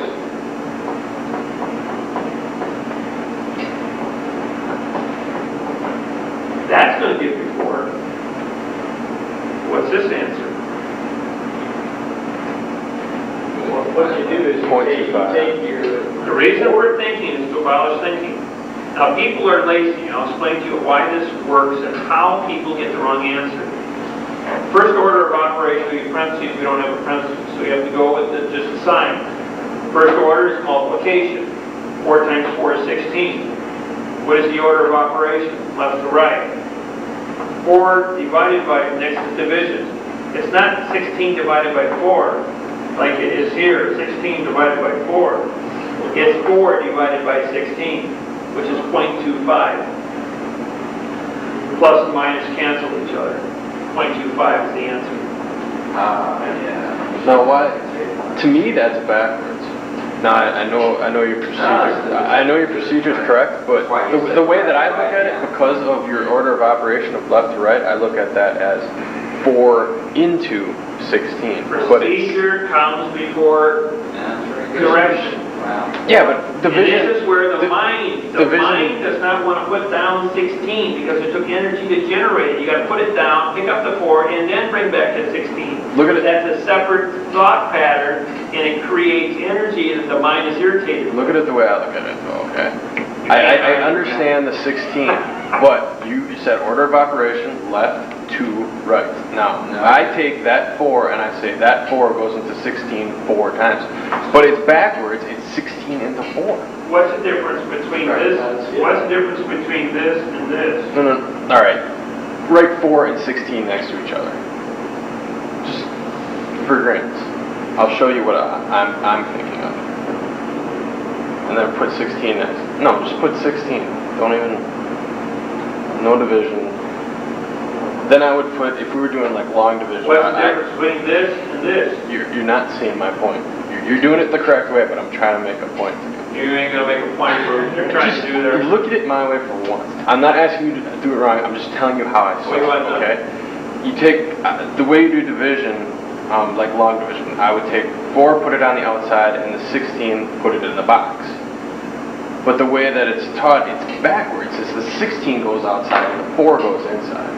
Yeah. That's what I'm saying. But if you're going to do that, if you're going to do 16, you mean like this here? Yes. Then you got to add your decimal points. You still get 0.25.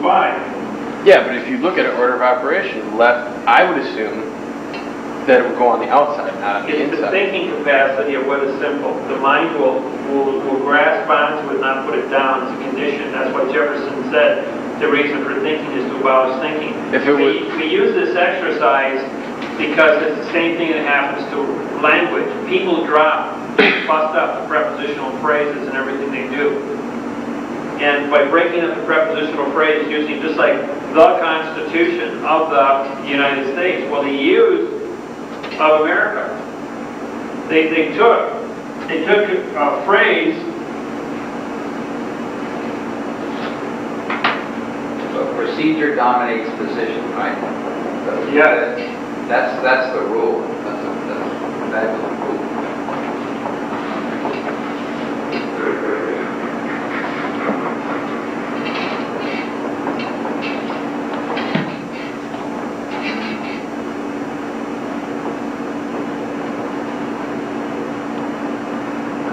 Say they had the prepositional phrase here in the middle of it, but then they split it and they broke them up, making 2 adverbs out of it.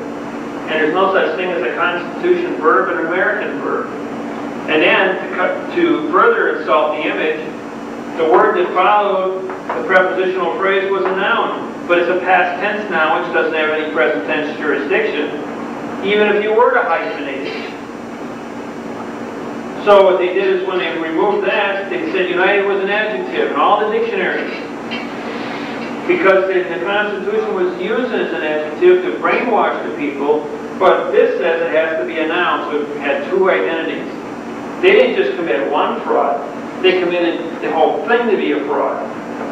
This was supposed to be an article, they called it an adverb. This was supposed to be a noun, they made a verb. This was a prepositional phrase, which made this a noun, which now became an adjective. This was a noun by itself, so if that fiction state was the adverb, making America a verb. They completely obstructed the whole program. And then people wanted to go ahead and stand up there and say, I have constitutional rights, and the judge says, don't tell me you got constitutional rights in my courtroom, I'll hold you in contempt. But now what did they do wrong? And the judge knew this program of the Constitution, of the unities States of the America. Now you've got 3 prepositional phrases for 3 nouns. Now you've got authorization. And you know what? The post office has adapted my technology. Even the United Nations is going to global-union October 1st. Yes. still didn't answer the question of how is the post office still sovereign when they represent themselves in fiction? Because they haven't filed bankruptcy. It's all about money. It's about making honorable your debt. The intent of the post office is to be sovereign. No, isn't the post office is part of our government. Now, when our government filed bankruptcy, how did the post office not go along with it? Because the post office was there before the government was formed. Only the government, Washington, D.C., 10 square miles went bankrupt, not the post office. They're international. It's an international organization controlled by Rome. The 1 square mile of the Vatican is a sovereign nation within Italy. It's like Washington, D.C. is to the United States, Rome is to the world. It was an independent sovereign corporation. So the Constitution only contracted the post office as part of The Constitution, the post office was here long before the fiction was created. But they incorporated the post office to run through Washington, D.C. and all 50 states. The bankrupt corporation cannot rule anything. They say they created a law that says the Postmaster General is appointed by the President of the United States. The President of the United States is the trustee. He is the bailment manager trustee of the bankruptcy for Rothschild, who controls the post office through England. England is controlled by the Vatican. The Vatican pulls the strings as the Illuminati for the postal service worldwide. It's all under international treaty. Regardless what the religions were of all the other countries, it still comes down to the sovereign corporation of the post office functions as a behind the scenes using both religion and political foundations as puppets for their tax collection, which is no more than a postage stamp. They take and the bills of the taxes on bills of lading and shipping, because commerce is going to move continuously worldwide. They get a kickback on every single thing that moves, from the waitress that brings your lunch and hands you a bill of lading to say, I am the vessel that just transported the product to the table. I take my state, federal, and gratuity taxes out. You got $5 for the food, but after you pay your taxes and your gratuity, your tip and everything else, the post office gets a kickback. So all roads still need to run. All roads, yes. That's why the coined phrase, all roads need to run. Because of the post office.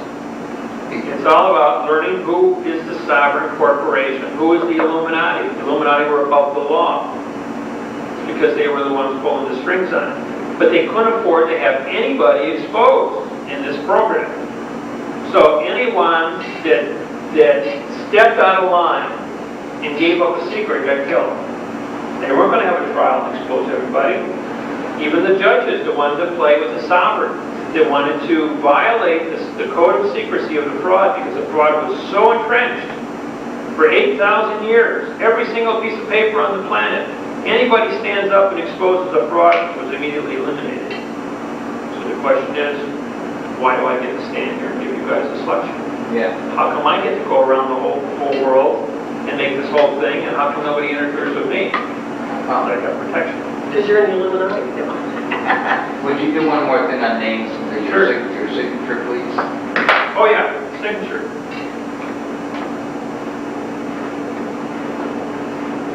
I have a question after that. Yeah, what is it? Like that. You're backwards. Okay, so you've got a hyphen. Still using Copyright in the truth. Can you sign your name? Copyright underneath it. And you've got a colon in there? Does that You matter? know what? That's your document. Nobody can say your document is fraud. I just copyrighted my name. And my document, no matter what condition it's in, is protected under the laws of copyright. You want to come after me and say, is that your signature? You better have my release first before you can use my signature. Only I can identify my copyright as my signature. You put that on the bottom of a case. Yes, every single page of my book is signed copyright and signature. If you're sending a case to the court using registered mail, you put that on the bottom, we accept it. Yep. You'll have to use that under your signature and on each page of your document. Well, when you sign on the page, it also incorporates. So you're saying, what about signing a check? When you sign your check, the right word copyright underneath your name. That way, that's And your also check. you've got a hyphen there and a colon, is that? Yes. Okay. But you've built that into your signature now. Yes. So now our registered signatures are gonna be, we're gonna have to go get them changed if we do that at the bank? If you want to, that's, your discretion, but Basically, punctuation change on the page. Yeah, but it changes the looks of your signature. Does that say David? But that's right, we would have to, if we wanted to do that, we'd have to re-register that signature? yeah. You think I so? got mine registered as such. Wouldn't you, do you have to do that everywhere, or do you only have to do it once and then it's just copyright? No, every time you sign your name. Every time you sign your name. And how about on the face of a credit card or something like that, you would change the name that way too? They won't do it. Well, then, so this is better than all rights reserved. And the notary stamp. Yeah. Obviously. Make my crunch. For the rights. I thought you talked about notary public service. It would be for the rights are of the reserving, actually. Well, my stamp has no box. You know what? I didn't bring any My more. name is hyphen. I got it. Are you any business Hey, did cards? you grab them? Oh. Good man, good man. Yeah, see my... You're changing I'll it. replace that. See how my name is punctuated? When I go into court, I immediately walk up there and I pass off my business card to the bailiff, to the clerk, to the judge. And what have I done? I've just captured the court under law of the flag. I said, this is how I spell my name, folks. I pass this all out, and they're all sitting there holding this card, and they don't realize that I just put America's flag up on all that jurisdiction. You only need I one. walked into a hotel the other night, and I said, I'm here on business. The guy says, well, you got to prove to me you're here on business. And I pulled out my business card, and he goes, I know who you are. You're Dave Miller. I know that card. He said, it's been a long time since I've seen you. He said, yeah, you get the business break. Well, what does the LAW stand for? Got a comment on that? Learn and win. But we just took periods. I don't know, since they put the periods on there. Periods are still there. Oh, okay. Yeah, but we dropped it now just as law, because I copyrighted law procedures. And so that makes it very unique. But that's your business name? That's my business name. Yeah. But it's copyrighted. Yes. You were saying that even on a personal check, you spell your name like that, write copyright underneath. On the bottom of the checks, where your name is, there's initials on the bottom. There's what? There's initials on the line that I've signed my name on. So does that falsify my name then? Who put the initials? There's MP at the bottom of my check line. If it's mechanically printed, it's not a signature. Doesn't that change the Blue ink or black ink? Doesn't that change the intent of it? No. Putting an MP on the line that you sign? That means that the person who designed the checks, that was his creation. That was probably, if he doesn't have a safe with a circle around it next to those initials, that's not a copyrighted check. No, what I'm saying, doesn't it add initials to my name? No, Just like the comma. no, because your signature is unique. And if you normally wrote your signature with initials, then the period would replace the colon. Right. All right, it's 1 o'clock. You guys want to do lunch, or you want to push on, or it's pleasure? Little lunch break. Short break. Take an hour lunch break. I don't need that Like I said, I'm much. curious about notaries here. No, he prosecutes. And after we did this several times, the government says, well, why don't we just wait? Miller will go ahead and bring out a new procedure, disqualify the stuff that we don't know what to do with, and leave us off the hook. He's our best case scenario to get out of trouble. And so this has been going for the judges that always keep me free and protected. At the same time, we're prosecuting. because they're learning what goes on above it. The lower court judges come to me and they say, that was really great what you wrote. We read your book. We didn't know what the district court did. We didn't know what the tricks and traps were. We didn't know what the Supreme Court was doing to the Court of Claims or the Court of Appeals. And all of this stuff has been exposed now. So now we know how to accept a lawsuit at level 1. Because if you're filing a lawsuit in municipal court, in my paperwork, they are already court-sealed, unchanged, to go through district court, through municipal court, circuit court, district court, Court of Appeals, Court of Claims, and the United States Supreme Court, and then go internationally. You have to have your T's crossed, your I's dotted in a perfected technology with your absolute first filing, so that is as qualified as a Supreme Court document at the top. And our documents don't get hung up in the system. They are cycled every 72 hours. You can move from a municipal court to the United States Supreme Court in as short of a time as 4 months, or as long of a time as 4 months, or as short of a time as just a couple of weeks, depending how fast the other courts. You walk in Monday, before you got back to the court, as you filed it, there's a cop standing there with your lawsuit in hand to give it back to you. It's been unfiled. We don't want this in our court. That tells you flat out they are terribly scared about what you just did. Ken spent $1,000 on an airline ticket from San Francisco, flew to Washington, D.C. to go through the filing process of the United States Supreme Court case. He finally got it paid for. He tried to file it 3 times and was rejected. So I called one of my people up to the Supreme Court. I told her to go see Mrs. Brown. He went over to see Mrs. Brown. Got his file, got a receipt immediately, got on his plane. When he landed in San Francisco, we drove up to his house. When we got there, there was a sheriff with his lawsuit, all boxed up, from the Supreme Court. It says, here.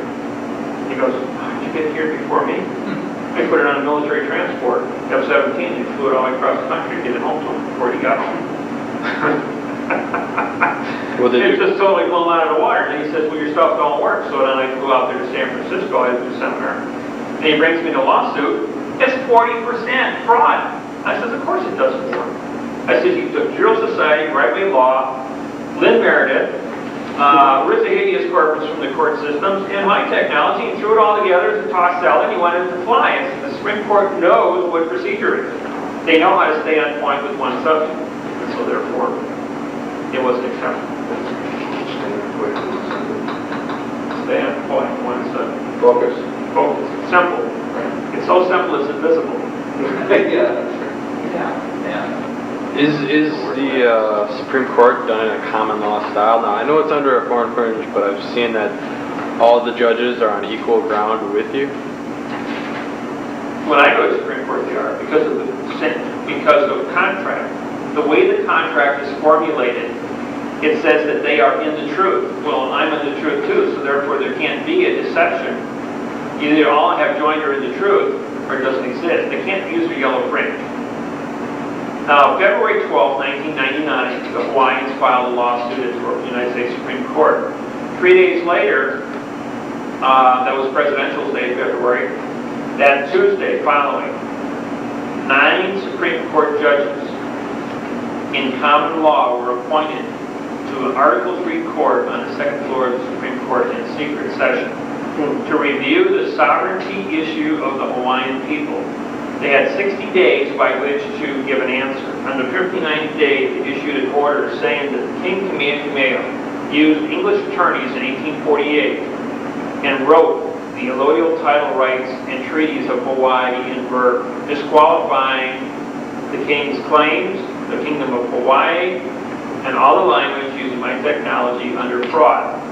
Even though the lawsuit was properly put together, the lawsuit itself disqualified every treaty, trust, and contract between King Kamehameha and the world, leaving the Hawaiian people not a sovereign people, but under conquered nation status. The original Hawaiian people were genocide by the original Hawaiians, who were 6'6", 6'8", ran 300 pounds. When they landed in Hawaii from the Polynesians, down in around the Philippines, they came ashore with 20-foot-long bamboo spears, and they formed a line.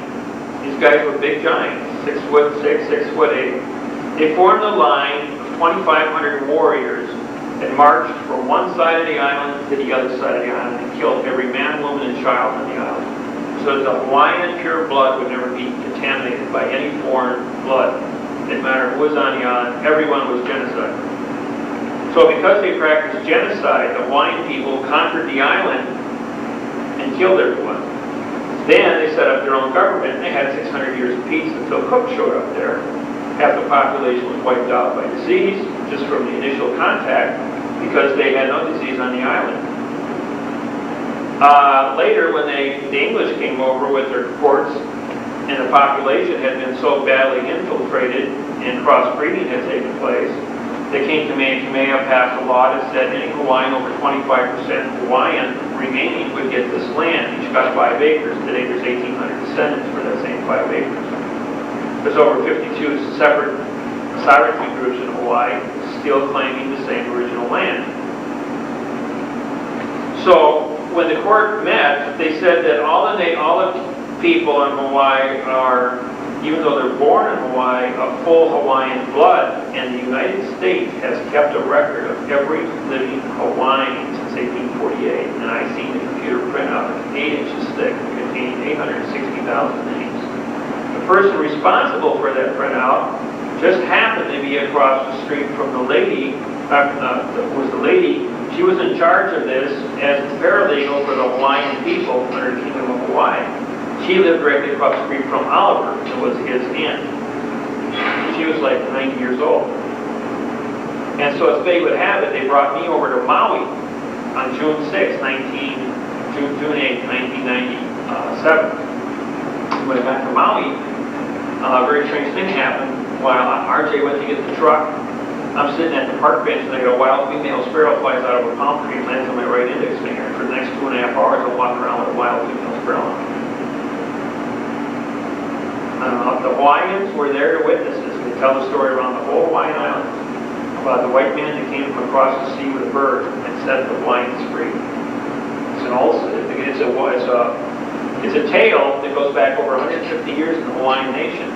That someday a white man will come with a bird and set us free. And I was that person because I wrote the lawsuit that night after meeting with the chiefs. We went over the Hawaiian Homeland Act treaty, and I sat down at the computer and in 2 hours drafted a lawsuit that was sent to the World Court in The Hague by the ambassador of Hawaii, the Kingdom of Hawaii, and we won at the World Court 15-0, giving the Hawaiians the sovereignty. But that, for the English, came out. That was just on the procedure of the preposition to and the nom de guerre of the name. Afterwards, when we came out with articles and all the other forms of speech, where the program is today, it disqualified the sovereignty of Hawaii. Because even the World Court didn't know how to read and write 2 years ago, until this program came out. So this thing is revolutionizing the way courts are set up worldwide. And it's still, the United States now has acknowledged a support group in Hawaii consolidating all 50 of the Kingdom of Hawaii nations into one group. It's just been formed in the last, I think 3 months ago now it's been, since this lawsuit came back. Now that was a Matthew Naomi's lawsuit. So where's the status now? It's just getting together. They're just getting all these people together from all the different groups on the language issues. And my videotape has been played in Hawaii since January 6, 1998. It's going on its almost 20th month now in Hawaii. I've been running on Thursdays on PBS-TV. All Hawaiians would watch it, have been studying it, or using this technology.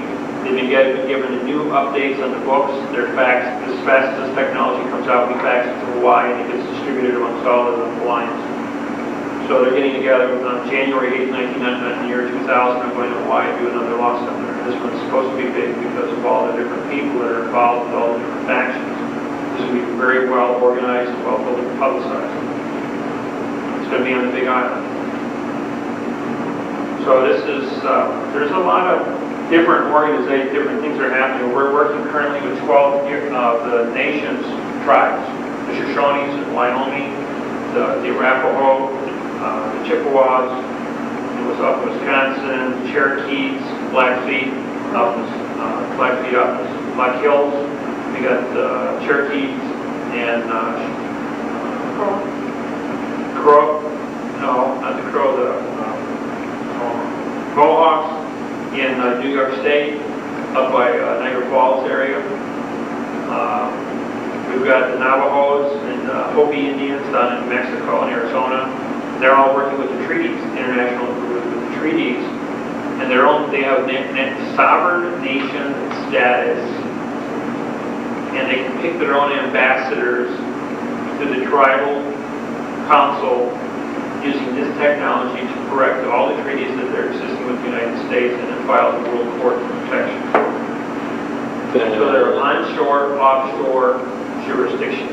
You don't have to go offshore with a trust. You can go to any one of the Indian nations and file your lawsuits or your trusts onshore with the Indians because they have sovereignty onshore. And then you don't have to worry about any interference from anyone. Wouldn't this be their nation then, or it just makes them sovereign? They have their sovereignty on the reservations, the Indian reservations. Well, I'm saying, wouldn't this... Even up in Wisconsin, when I drive up and down the state, I drop off my books at the tribal council, and the tribal council meets, and the people are getting together and studying and stuff, so... What I'm saying is, wouldn't this just plain be their nation then? Because they were here before we were. Well, they were here before us, but then it comes down to a point of organization. There's a lot of other factors involved here.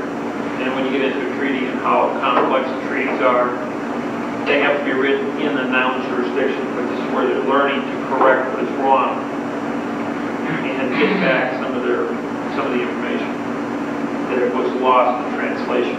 They're not the defeated nation status, like they've been. Well, they've been under conquered nation status until now, but then when the United States entered into treaties, the treaties were fraudulently based because the United States attorneys wrote the treaties and just had the Indians put their X on it and sign it. They didn't understand what was going on. Few of the tribes had their Indians go to law school. They were sent to our universities, educated in the white man's tongue, which was fraud. Then they went ahead and said, well, the intent of this treaty seems to be right, and the chief signed it. And when the chief signed it, he was giving misinformation from somebody who was bought off. And so because the misinformation can now be certified as fraudulent technology, it disqualifies it. And now they have to write a brand new one. This thing has got disqualified over 68,000 international treaties worldwide. So the Indian tribes are not defeated nations? No, not anymore. They were just under trickery. You are not defeated by trickery. The treaty ends the conquered nation status, because it's a contract, right? Yep. And it says what the status is after the hostilities are over. Right, because the hostilities have never been ended. So what's the difference between them and Hawaii? What's that? What's the difference between the Indian tribes and Hawaii? You said Hawaii. Was a separate nation, and the United States was invading along with Japan and the Philippines. 33% of the population in the Hawaiian Islands is Japanese. 30% are Philippines, from the Philippine nation. 8% of the population of Hawaii are Hawaiians, and the balance is Americans. But because Americans hold the predominant military force there, they're in control, just because of they got the power. What are you doing? Giving a chair back? This is that's broken. It's all back. It'll fall right off. Just sit on a regular chair. Sit on there with the building back. Because it made it easier. That's what you can do. All right, what we're going to go over is how to write a sentence. Most people always shoot themselves in the foot on how to construct a sentence properly. Now, in any sentence, you got to put a date or any contract, and you have to put a place, which is your venue. Now, the venue tells that, like you got a traffic ticket out here in Clearwater, you couldn't go up to Milwaukee, Wisconsin and fight it. You have to stay in your jurisdiction. Same thing with you get married and you get a divorce. Your divorce either has to be filed where your residency takes place. you got married here in Clearwater, but then moved to Milwaukee, Wisconsin, set up residency for 6 months, your divorce would be granted there. Las Vegas, Nevada is the only other place in the United States where you can go on the spur of the moment, get an immediate divorce, get divorced in 72 hours. You know, the whole state of Nevada is that way. But there's nobody lives in Nevada except in those two cities. You got Reno and Las Vegas and Mesquite. Yeah, desert, cactus, and groundhog. So you first got to establish your time and place. The next thing you have to do is you have to establish knowledge. So it's for the plaintiff.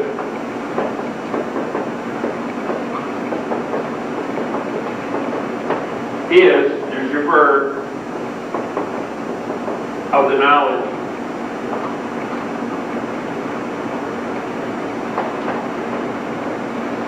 Under Title 42, U period, S period, A period, codes.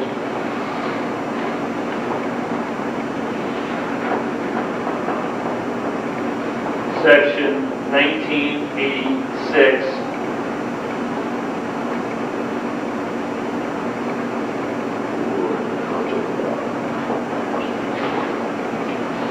For the knowledge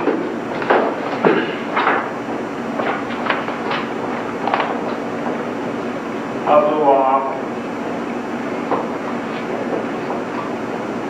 in the truth.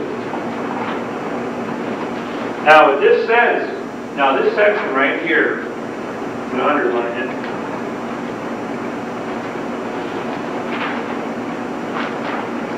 Under the and the neglect. Huh? And the neglect. No. You want to see? No, we don't do that. That's been removed. Oh yeah, that's negative. So Negative law. Okay, now, this here portion of it gives you knowledge, which means you know the difference between right and law, right and wrong. In the truth is possessive, and law now becomes a condition of man, what we all agreed to by contract. When you incorporate this phrase, individuals stand up and say, well, Mr. Miller, you just declared to be all the United States titles fraud, codes fraud, dictionaries fraud, encyclopedias fraud. If all communications are fraud, then what authority are you declaring 42 of 1986 code, section 1001, section 1986 for? I said, well, United States codes is unpunctuated. So united is an adjective of states, which is an adjective. Codes becomes the noun. Or titles, United States titles, same thing, adjective, noun. I punctuated, which makes this a compound noun. It's a full noun with proper punctuation, and I copyrighted the noun, so I own the noun. Then I went ahead and changed the definitions. The definition in the original fraud said, for not stopping and correcting the wrong, period. Not was an adverb making stopping a verb. Adverbs modify the verbs. And was a conjunction, neutral. Correcting was now a verb also. The was an adverb making wrong a verb, period. Dangling participle verb. Therefore the sentence had no assignment of authority. And because you can't have a wrong that's a noun, or even I think some of my read where it says of the wrong in different versions depending on who published. If they made wrong a verb, there's no condition of state as a verb, or stopping or correcting. They're not conditions of state, it's the verbs. They don't have any subject matter jurisdiction. If you made wrong a noun, it's now being defined as stopping and correcting. If the definition of the noun is a verb, stopping and correcting, it's also a fraud because you can't have a wrong verb. Possible. You can't have a wrong verb. So by definition, they created a trap within the language once you identify the procedure. Don't look at the words. Identify the procedure and then go ahead and identify the words. Like the question. This is not part of the sentence.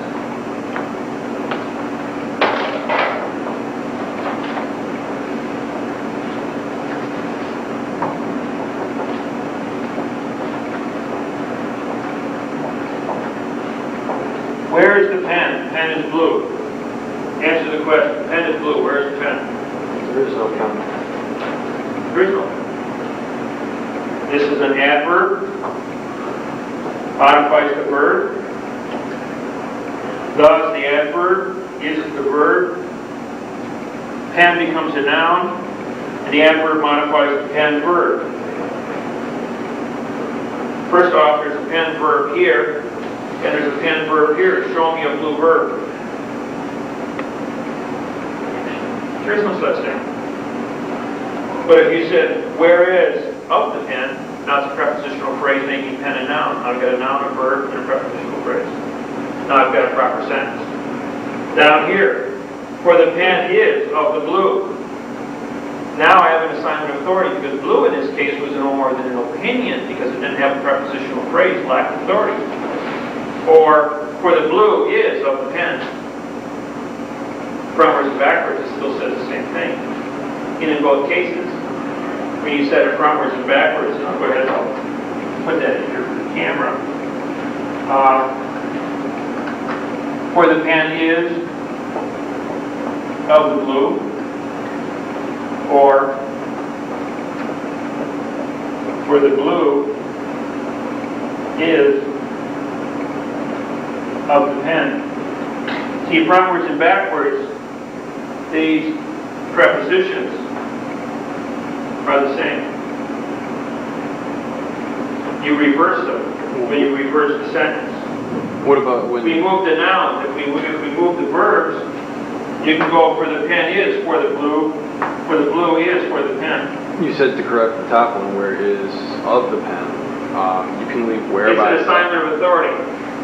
So you should have at least 3 prepositions if you want to do it in a more complete format. In other words, for the pen of the blue is for the writing. See, because now we have 2 prepositional phrases, for and of, going towards and in from is an assignment of authority. Once we go past the verb, we then go back into a for again. But you can't, because we're using 2 fors, it doesn't sound right because there's no assignment of authority. Yes? You use the prepositional phrases in front of the verb is, for instance, that move toward the verb, and then anything beyond the verb, It's going towards the end of the sentence. moves from the verb. It moves from the verb, but if you're going to use if you're going to use 2 phrases, you must always move towards the phrase. For the driving of the car is for the knowledge of the driver. Or by the knowledge of the driver. Preposition is saying move toward the verb at the beginning, Right. part of the verb, and move away from the verb, so to speak. After the fact is the sign of authority. But as long as you stay with your present tense verbs, you must choose your right present tense verb. And there are many interchangeable ones that do fit the condition, for and with. You can say, with the pen is of the blue, or with the blue is of the pen. How do you write something in the negative? You can't make negative contract. Don't even try it. Because you will disqualify. All negative is an adverb. You can use the word neglect. You can use the word breach.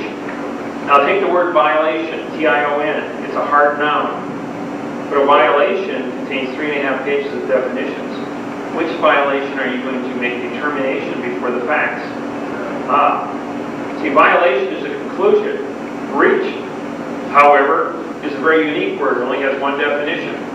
That you had agreed to a contract and then broke it. So therefore, if you use the word breach when you identify the court not following the contract, you were very specific that the rules and regulations were outlined in contract form between 2 individuals in positive law. And because you're in the positive scenario, you are in control, and you can't bring any outside information into the contract that you're suing for breach of. Only the terms inside the contract can be upheld, because that was all the information supplied. And where do you go and where do you fight it? You fight it in the sanctuary of the bar.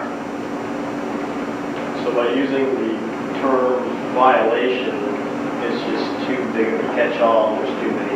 Right, like the word united. What is a united? It's a past tense joiner, but it's in past tense and no present tense jurisdiction.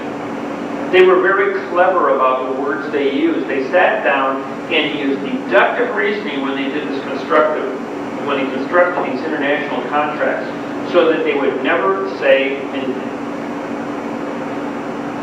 I mean, I get contracts brought to me where the whole entire page, 400 words, doesn't contain a single noun. How do you write sentences for 400 words unless you are very, very careful about obstructing?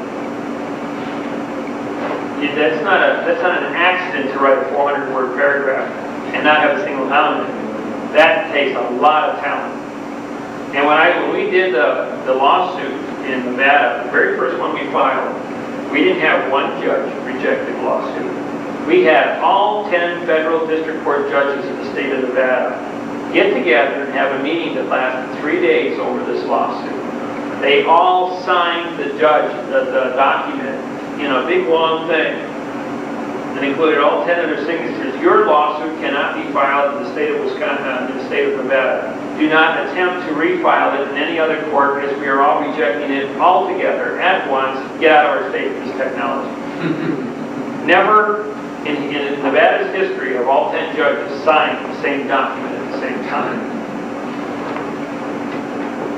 And the guy that had it, I'm going, hey, you got to be impressed. Like, you did something so right that scared them all. He swore to get a remedy. Well, his lawsuit now is going to be moved over to Russia. It's already been reconstructed, brought up to the present day, and we also have all the forensic evidence found with 10 judges' signatures, which is really, really embarrassing for Nevada. This is going over to be. Yeah. There was something that I talked to some people once, and I thought they brought up a pretty good point, was that the point of this is to bring everything into an absolute truth, you know. Right, absolute same as math. But everything that we do, every word that we use is only an assumption of what we believe its definition to be. Now, you just said there was only one definition of breach. There's also a breach on a gun, though. So it was only your assumption that you knew what breach meant. Now, it does kind of make things confusing, but what is the basis? Because you brought in for the breach of the contract. It's a prepositional phrase. But you're making a statement that is concluded within the sentence where the breach is of the contract. Oh, okay. That's where you're thinking. If you said where the breach is of the gun, now I've clearly defined through an assignment of authority what breach I'm talking about. Okay, that makes sense. But there is a lot of words. I mean, even bracketing. If you look up bracket, it's got at least a dozen different definitions. I mean, one of those fits our criteria of exactly. We are being highly defined, and you must define what it is you're saying. And that is the purpose of the thinking, to define right. what you're 2 plus 2 equals 4. No, modifying phrases. Using additional phrases to define.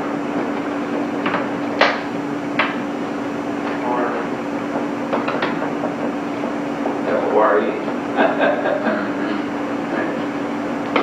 And then you got F-O-R-E, F-O-U-R, and of course the number. So you got 4 fours, and then you've got 2, 2, and 2, and you got 4 twos. So when you write it, there's 2 plus 2 equals 4, there's 26 combinations you can create. And then you also got 8 plus 8 equals 16. See, I mean, there's a dozen ways you can create that also. Or 4 plus 4 equals 8, ATE. So did you hear what I said, what I meant when I said, what I said, what I meant when I said? You cannot win an oral argument. Your oral argument is as good as the paper is written on. Remember that. It's like your In Cincinnati, Ohio, across the halls of justice at the Cincinnati Law School, it says your oral contract is as good as the paper is written on. Which means don't talk to people. Write it down. Make your wants known. Define what you say. Use your punctuation. You don't speak in punctuation. Define your words. Be exact. Be as absolute as you're supposed to be. A very unique thing happened the day I was in Cincinnati Law School.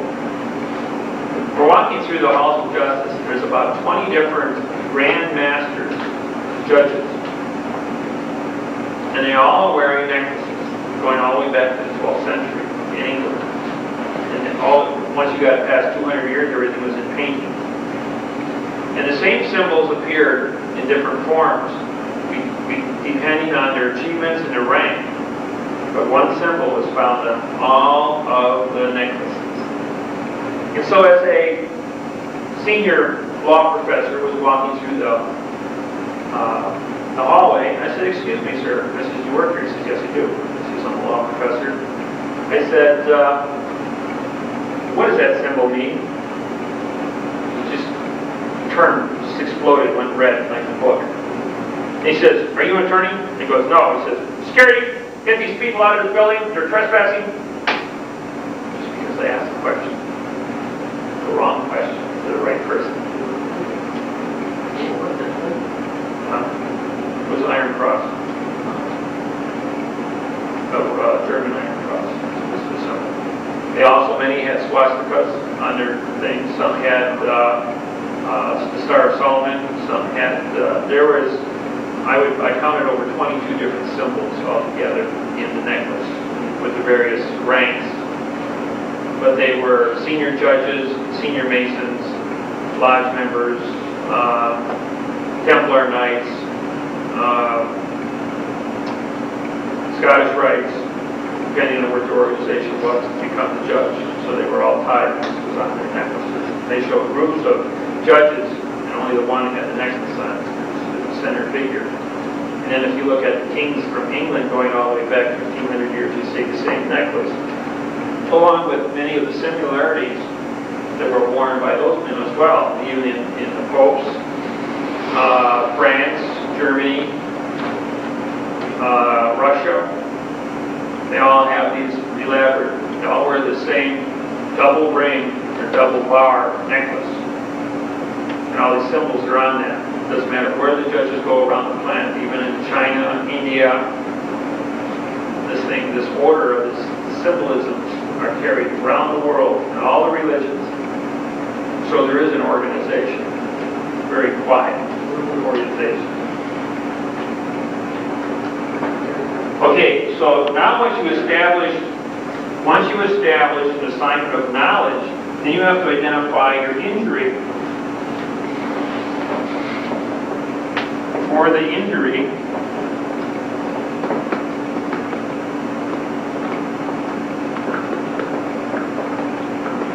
by the neglect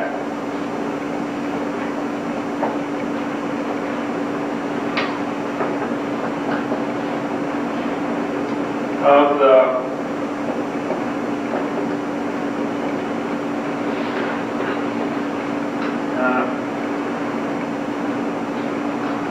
not the neglect. Huh? Oh, I thought you were talking about the title, sorry. No, for the injury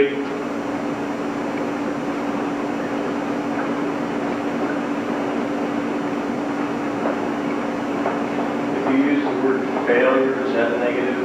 Then you can't use it or should use it? No, you're going to be speaking in positive terms. You can't tell anybody what they didn't do, whether neglect or failure. You can only contract for the truth and continue to sue for the conclusion of that truth.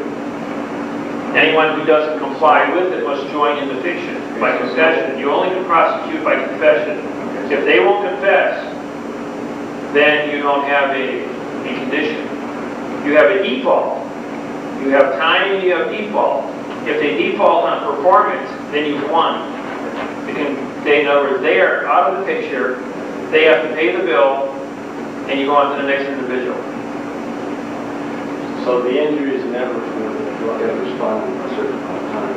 Did you have something just on something else? What was that? Did you have for the injury is by neglect of so-and-so? The officers of We removed that. I'm going to give it to you, this one for now. For the injury is, here's your verb, under the Title 18, USA Code, Section 1001 and 1002. Now, in the entire laws of the Americas, there is only one lawsuit you can file as a sovereign citizen against its government for the fictitious conveyance of language, for the extortion of rights or privileges. That is all. Because 100% of all the laws written, without any exception, are using nouns as verbs. The language is fictitious, so therefore you can't possibly understand anything that has ever been written or spoken in America. So therefore the clerk can only file one lawsuit and ask for fictitious conveyance of language. That's why we were able to shorten the books up and dump all the negatives, all the negligence, everything, because we sued in the truth for fictitious conveyance. This is why the judge asks you, do you understand the charges against you? Right. And if you understand the fiction, then he has full jurisdiction because you're a fraud, because you can't possibly understand fiction. So once you have the knowledge, you understand the fraud. Then you can say, Your Honor, we have corrected the language of your charges, and we are now prosecuting you for fraudulent conveyance of language. This is going to federal district court. Judge says, well, I'm not going to hear that, okay? No, sir, we're going to stand on our pleadings. I dismiss that, sir. Okay? No, sir, I'm going to stand on my original pleadings. I'm moving forward under my complaint, prosecute for fraudulent conveyance of language. You don't seem to understand. I've dismissed it. I'm going to hold you in contempt. Oh, Your Honor, are you asking me to commit? Are you asking me to join in a conspiracy to obstruct justice, to use fraudulent conveyance of language, commit mail fraud, perjury against this court? Well, if the judge is ordering me, then I hereby join with the court in its fraud. I demand to go before the grand jury to name my co-conspirators for the obstruction of justice, fraudulent conveyance, mail fraud, and but then he goes, what are you here for, sir? He says, I don't have a lawsuit in front of me. He says, I don't know what we're here for. Get out of my courtroom. Case dismissed. Because you knew the secret to join and then go before the grand jury to name your co-conspirators in the case. Case discharged. Yes? Don't you have to do a 60B and a 26E too? After 2? Yeah. Should be a part of it. All right. Yeah, we went from knowledge into Kind of skip that. Injury, but before you can get there, you have to take the federal rules in the truth. Let's do it this way. Under the FRCP, Federal Rules of Civil Procedure, 60B, that's for discovery, and 26E for reporting. Is it reporting or correcting or just reporting? This reporting to the judge what truth is. So that's what you've done. You've corrected their fiction. You reported with knowledge to the court, and now you are declaring that you've been injured because you have a fraudulent document that constituted an injury. And then the fourth thing here is by the respondent. And that could be the respondent judge or DA or sheriff or clerk.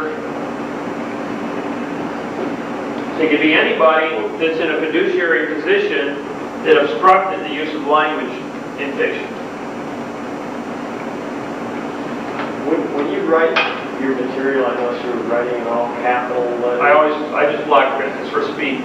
That's all. It's a condition, right? It takes too long to write lowercase. You have the discovery and 26E. 26E? 26E, yes. And what's the last word? Reporting. It's reporting of the facts. You're reporting or reporting of the fraud. 26E is for the reporting of the fraud. Okay, that's your complaint. That's it. One sentence. Okay, so to go through the mental process here, you're establishing the date, place, where where's the jurisdiction question? Isn't that what's supposed to be? Jurisdiction questions are already incorporated in the document under Title 28, Section 1331, original jurisdiction for the court, under law of the flag, which brings it under freedom of contract, and then names the clerk under Title 28, 1361 for the assignment of authority to do the filings, to then give it to the bailiff, who is the senior court barrister, who is the sheriff. They're all the same person, which then is carried to the judge to do the service of process, returned back to the court, process of the service, and then the unit is complete. That everyone's been told what the case is about, and then it can be scheduled for court. The judge then assigns it a date.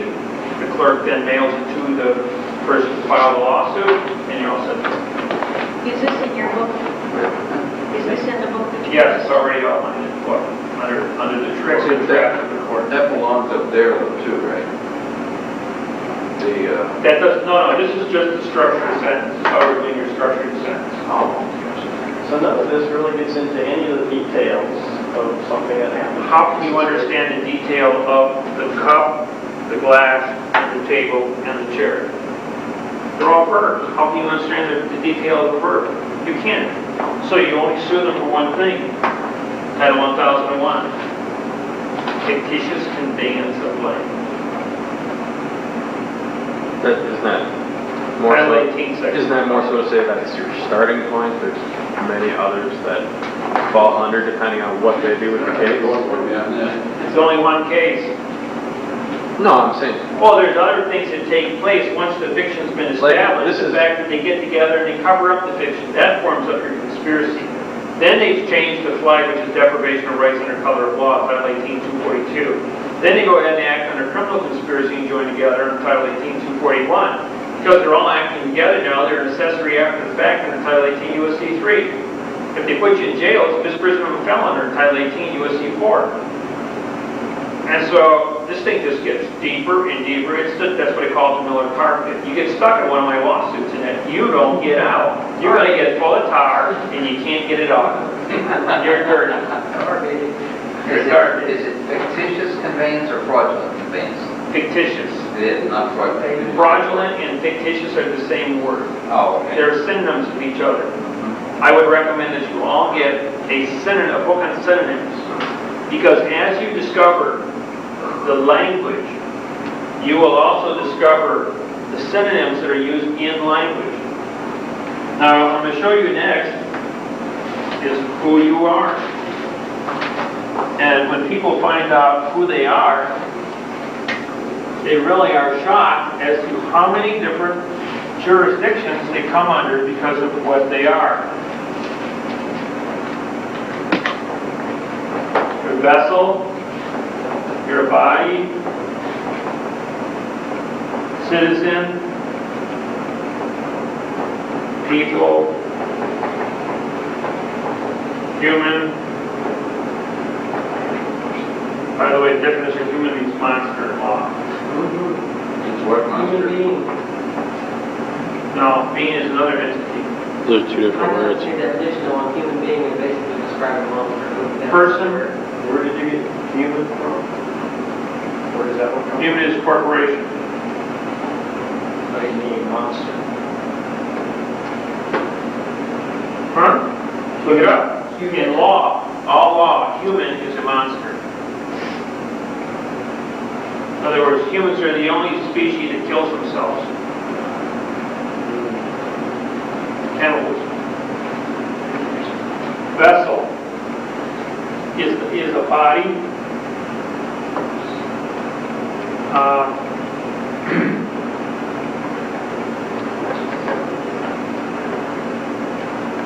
No, vessel carries.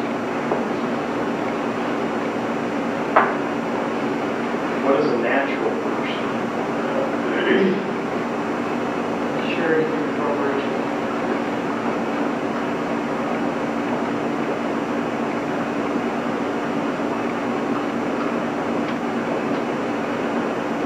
It's a party. Party is thinking.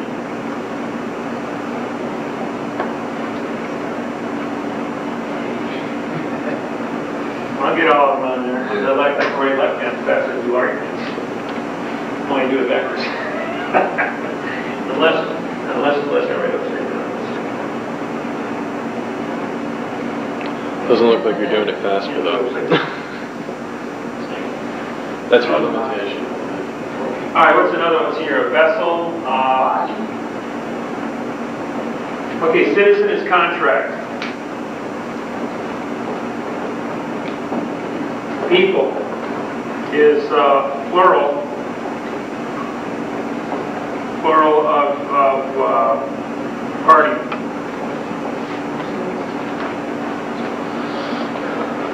Body is water. These are the synonyms, right? No, these are what the definitions are. One-word definitions. Being.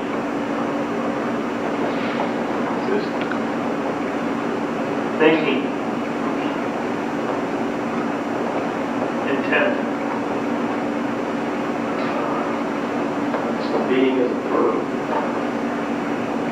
No, being is a condition of thinking. Now, what definition? Which one of you would like to hold a thought in your hand? Show me the three-dimensional object called a thought. Show me the substance of the thought. Show me the force by which you have a thought. And yet, thought moves all things, therefore you think, therefore you are. If you think, you can move anything. Now you got being. That pen's in motion because of thinking, because thinking initiated the electrical impulse, which then created the chemical reaction in a billion cells to create my arm to move and throw the pen up in the air. Think about what thinking is. Now here's a concept for all of you. How fast is the speed of sound? 720, 1200 feet per second. Can you see it move through the air? Well, no. But you can hear with it. And it stimulates thinking. So my thought process initiated to you through thinking. Through the voice, vibration, creating sound. How fast is the speed of electricity? 95,000 miles per second.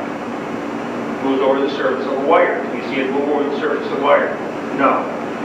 But it generates the illumination. I mean, when it hits an object, it creates the illumination through resistance. How fast is the speed of light? 186,000 miles per second. Can you see it move through the air? The answer is no. But when it strikes an object, its frequency illuminates it, gives us our color, which our eyes record, and thinking then becomes relevant to that. How fast is the speed of magnetism? Constant. Magnetism is constant. The Milky Way galaxy is 2,300 light years across. Now, according to Einstein's theory of relativity, as we move towards the speed of light, time slows down. If we left the Earth, we traveled at the speed of light, and we came back in 60 years, we would still be the same age, and everybody else would be old and dead. However, I took Einstein's theory of relativity, and I said, bullshit. It's wrong. So now we take, here's the Milky Way galaxy. It is 2,300 light years across. That's how long it would take the speed of light to travel completely across the Milky Way galaxy once. 2,300 light years. Now the Milky Way galaxy has a known rotation speed of 4,000 years over one rotation. Stop. Now, Tape. I need to change that. you know your... Two more. Right now, the rotation of the Milky Way galaxy is 4,000 light years. If you take pi times 2,300, it equals 7,500. You take 7,500 and you divide it by 4, you get 1.87 times the speed of light. The Earth is located in the outside rim, moving at 1.87 times the speed of light. Does anybody feel old now? That's 300,000 miles a second you are traveling in a magnetic constant.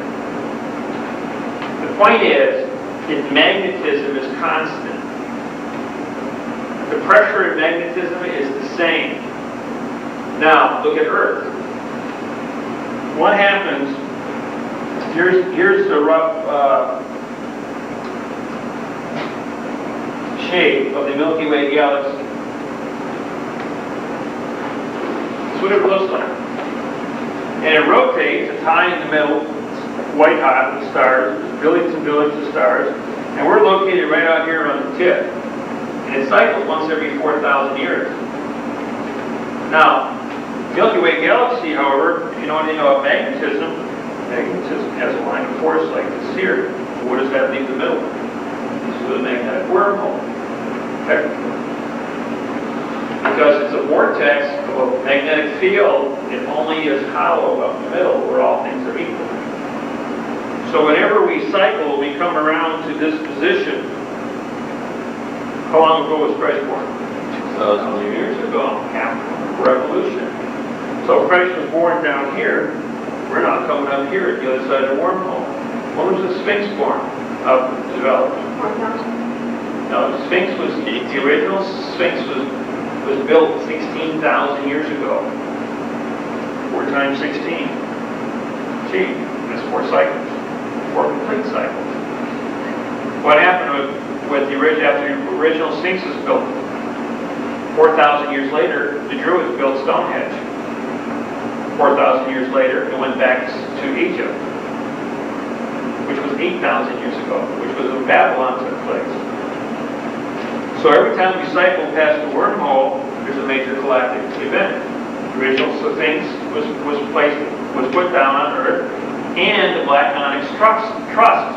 The stone is 8 feet by 4 feet by 2 feet. It has hieroglyphics on all 6 sides of it. It is a continuous truss of the planet Earth, giving whoever put that, built the original Sphinx, and the stone was the truss, written hieroglyphics now. The next cycle, complete cycle, brings us up to Stonehenge. The next cycle brings us back to a reconstruction of the Sphinx. 2,000 years later, which was 5,700 years, or 6,000 years, was the pyramids were built, which was Orion's belt. 3 pyramids are, in fact, Orion's belt, by weight of stone for the atomic weight of the 3 stars of Orion's belt. It cycles on April 4th, year 2000. 6 months from now, about 8 months from now, 9 months from now, is when the cycle is repeated. So we will come back into the alignment of Orion's belt with the vortex, 4/6/2000, which is also the anniversary of when Christ was born and died on the exact date, 4/6.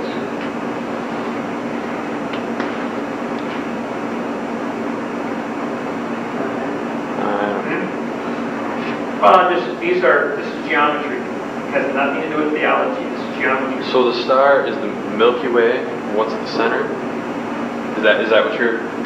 This is the vortex of the magnetic field. The magnetic field is established. The star that you do there, that's the representation of the Milky Way, right? Yeah. Before you erase party, you got being and party with the same definition there.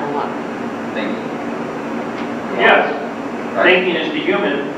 Thinking is the living thinking capacity to negotiate the citizen. He's also called a sovereign. Okay, but being is the same? Yes, being is the same is the creation of the thinking part. Okay. I'm just giving you more words here to work with. And then sovereign means origin. Now this is, in other words, you're born of the land, so you're a sovereign. Citizen means you have the right to contract. In the party means you are in the thinking capacity to negotiate the contract on the land. Sovereign, original land dweller.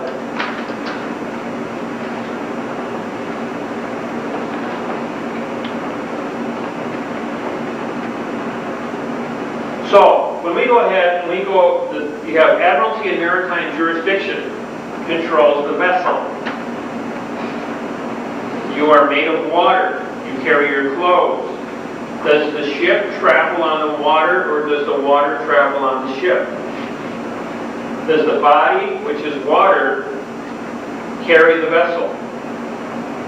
Or does the vessel carry the body? What makes the car go? What makes the ship go? Thinking. Thinking is the only thing that can make that vehicle move. It will not move under its own power. It will not start its own initiative chain reaction because it's a lot of iron, plastic, and Nuts and bolts. Thinking makes the car go. Thinking makes the ship go. Thinking builds the ship to make it go in the first place. So thinking, which is the body, always moves the vessel. So, does the car carry the person, or does the person, who is the body, carry the vessel? You are made of water, therefore you are the body. You are the citizen. You are under contract. You are the party. Therefore, you are the body that drives a vessel. And the vessel is also called a transport. And the transport now is the vehicle, or the vessel. Vessel is for ship, and vehicle is for land transportation. It is transport. What do you call a military vehicle? Transport. Military is under postmaster. Postmaster has transports. Postmaster doesn't require registration of their vehicles. The military does not register the vehicles also because they have transports. Because they are transporting soldiers under contract. They've given up their contract right. They're not sovereign. They're in contracts. The vessel transports contracts, but it's the thinking body that is in control. So the body has a right to move under God-given right, but as long as he moves the transport, it is not the transport that moves him. He moves the transport. If he calls his vehicle a transport, he registers at the post office, and now does not require a license to move that vehicle. Hawaii brought that one up. These guys played it. After I did my seminar, I put this word game together. We kicked this thing around. These guys went to work at this thing. They go, wait a minute, how many different things can we call a car on the planet? Because they didn't want to buy license plates. So they went ahead and they found out the military, because Hawaii is under military control under the War Powers Act, is under all vehicles or transports. If they're transports, they got to be registered with the post office, who is in charge of all land and water and contract. So they file the contract, registered vehicles, and put under postage as being vessels controlled by the body of thinking, which is them. And they don't have to be licensed. Now, the only problem is Yes. every time they go somewhere, they have to put a stamp on the car. It's always in the motion of delivery of our postal inspector, because they are the senior court barristers, because they canceled their stamps. Now, what if my vessel gets pulled over in the transport? Then what do I do? Because the state of Wisconsin, you have to be like, it has to be registered if you get pulled over. There's no such thing as... Because no one ever used this before. If you go ahead, we took it to federal district court in Honolulu and we won. It's already gone to court. They knew about it because of the size of the population of the military personnel in Hawaii. The arguments on transports and vessels have been because it's a port. It's an airport, it's a seaport, it's a land port. Because the vessels became an issue, maritime and admiralty jurisdictional courts, under admiralty court, because they're doing international admiralty laws and regulations, are all the same worldwide because of shipping. Anything that moves on the Pacific's got to come into port. They have their admiralty and maritime jurisdiction federal courts in Hawaii. They are probably the leading specialists on the planet because of where they're situated. You either get there by boat or plane. It's a speck in the middle of the ocean. But the law that exists in Hawaii is unique. That is a separate country with a separate set of rules and regulations, being the hub of the Pacific. It's the most valuable real estate on the planet Earth because of its geographical location. And it's probably the most unstable with the volcanoes, earthquakes, and whatever, tidal waves. I mean, they are susceptible to more natural disasters in Hawaii of mass destruction than any place on the planet. So I heard that marriages, when you get a license, a marriage license is a business contract in admiralty jurisdiction. Because you are a vessel. We are a vessel. You are a vessel carrying the license. Right. But it's the body of thinking and your right to contract as a citizen that gives you that contracts you with the vessel. So it's all tied together and becomes maritime and admiralty jurisdiction. You don't think these guys will sit down and chew over this stuff and look at all the laws and they write this law for this law for that, and say, hey, wait a minute, this law applies to us. But the Hawaiian Islands are continually growing, David, because there's lava volcano underneath Lake. Oh, yeah. And there's 2 new islands that are just below the surface now. They won't surface for 10,000 years yet, even at the rate of growth that they're going up at. I thought there was one bigger than that. No, the big problem with the Hawaiian Islands is that on the Big Island, they have 100 square miles of rock. It's located, you guys already got this.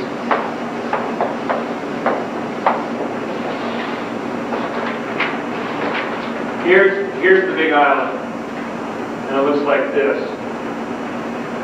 You got your initial core, and you got all this land. There's a big crack. It's right here. It's 100 square miles, 1 million metric tons of rock sitting out in the land here.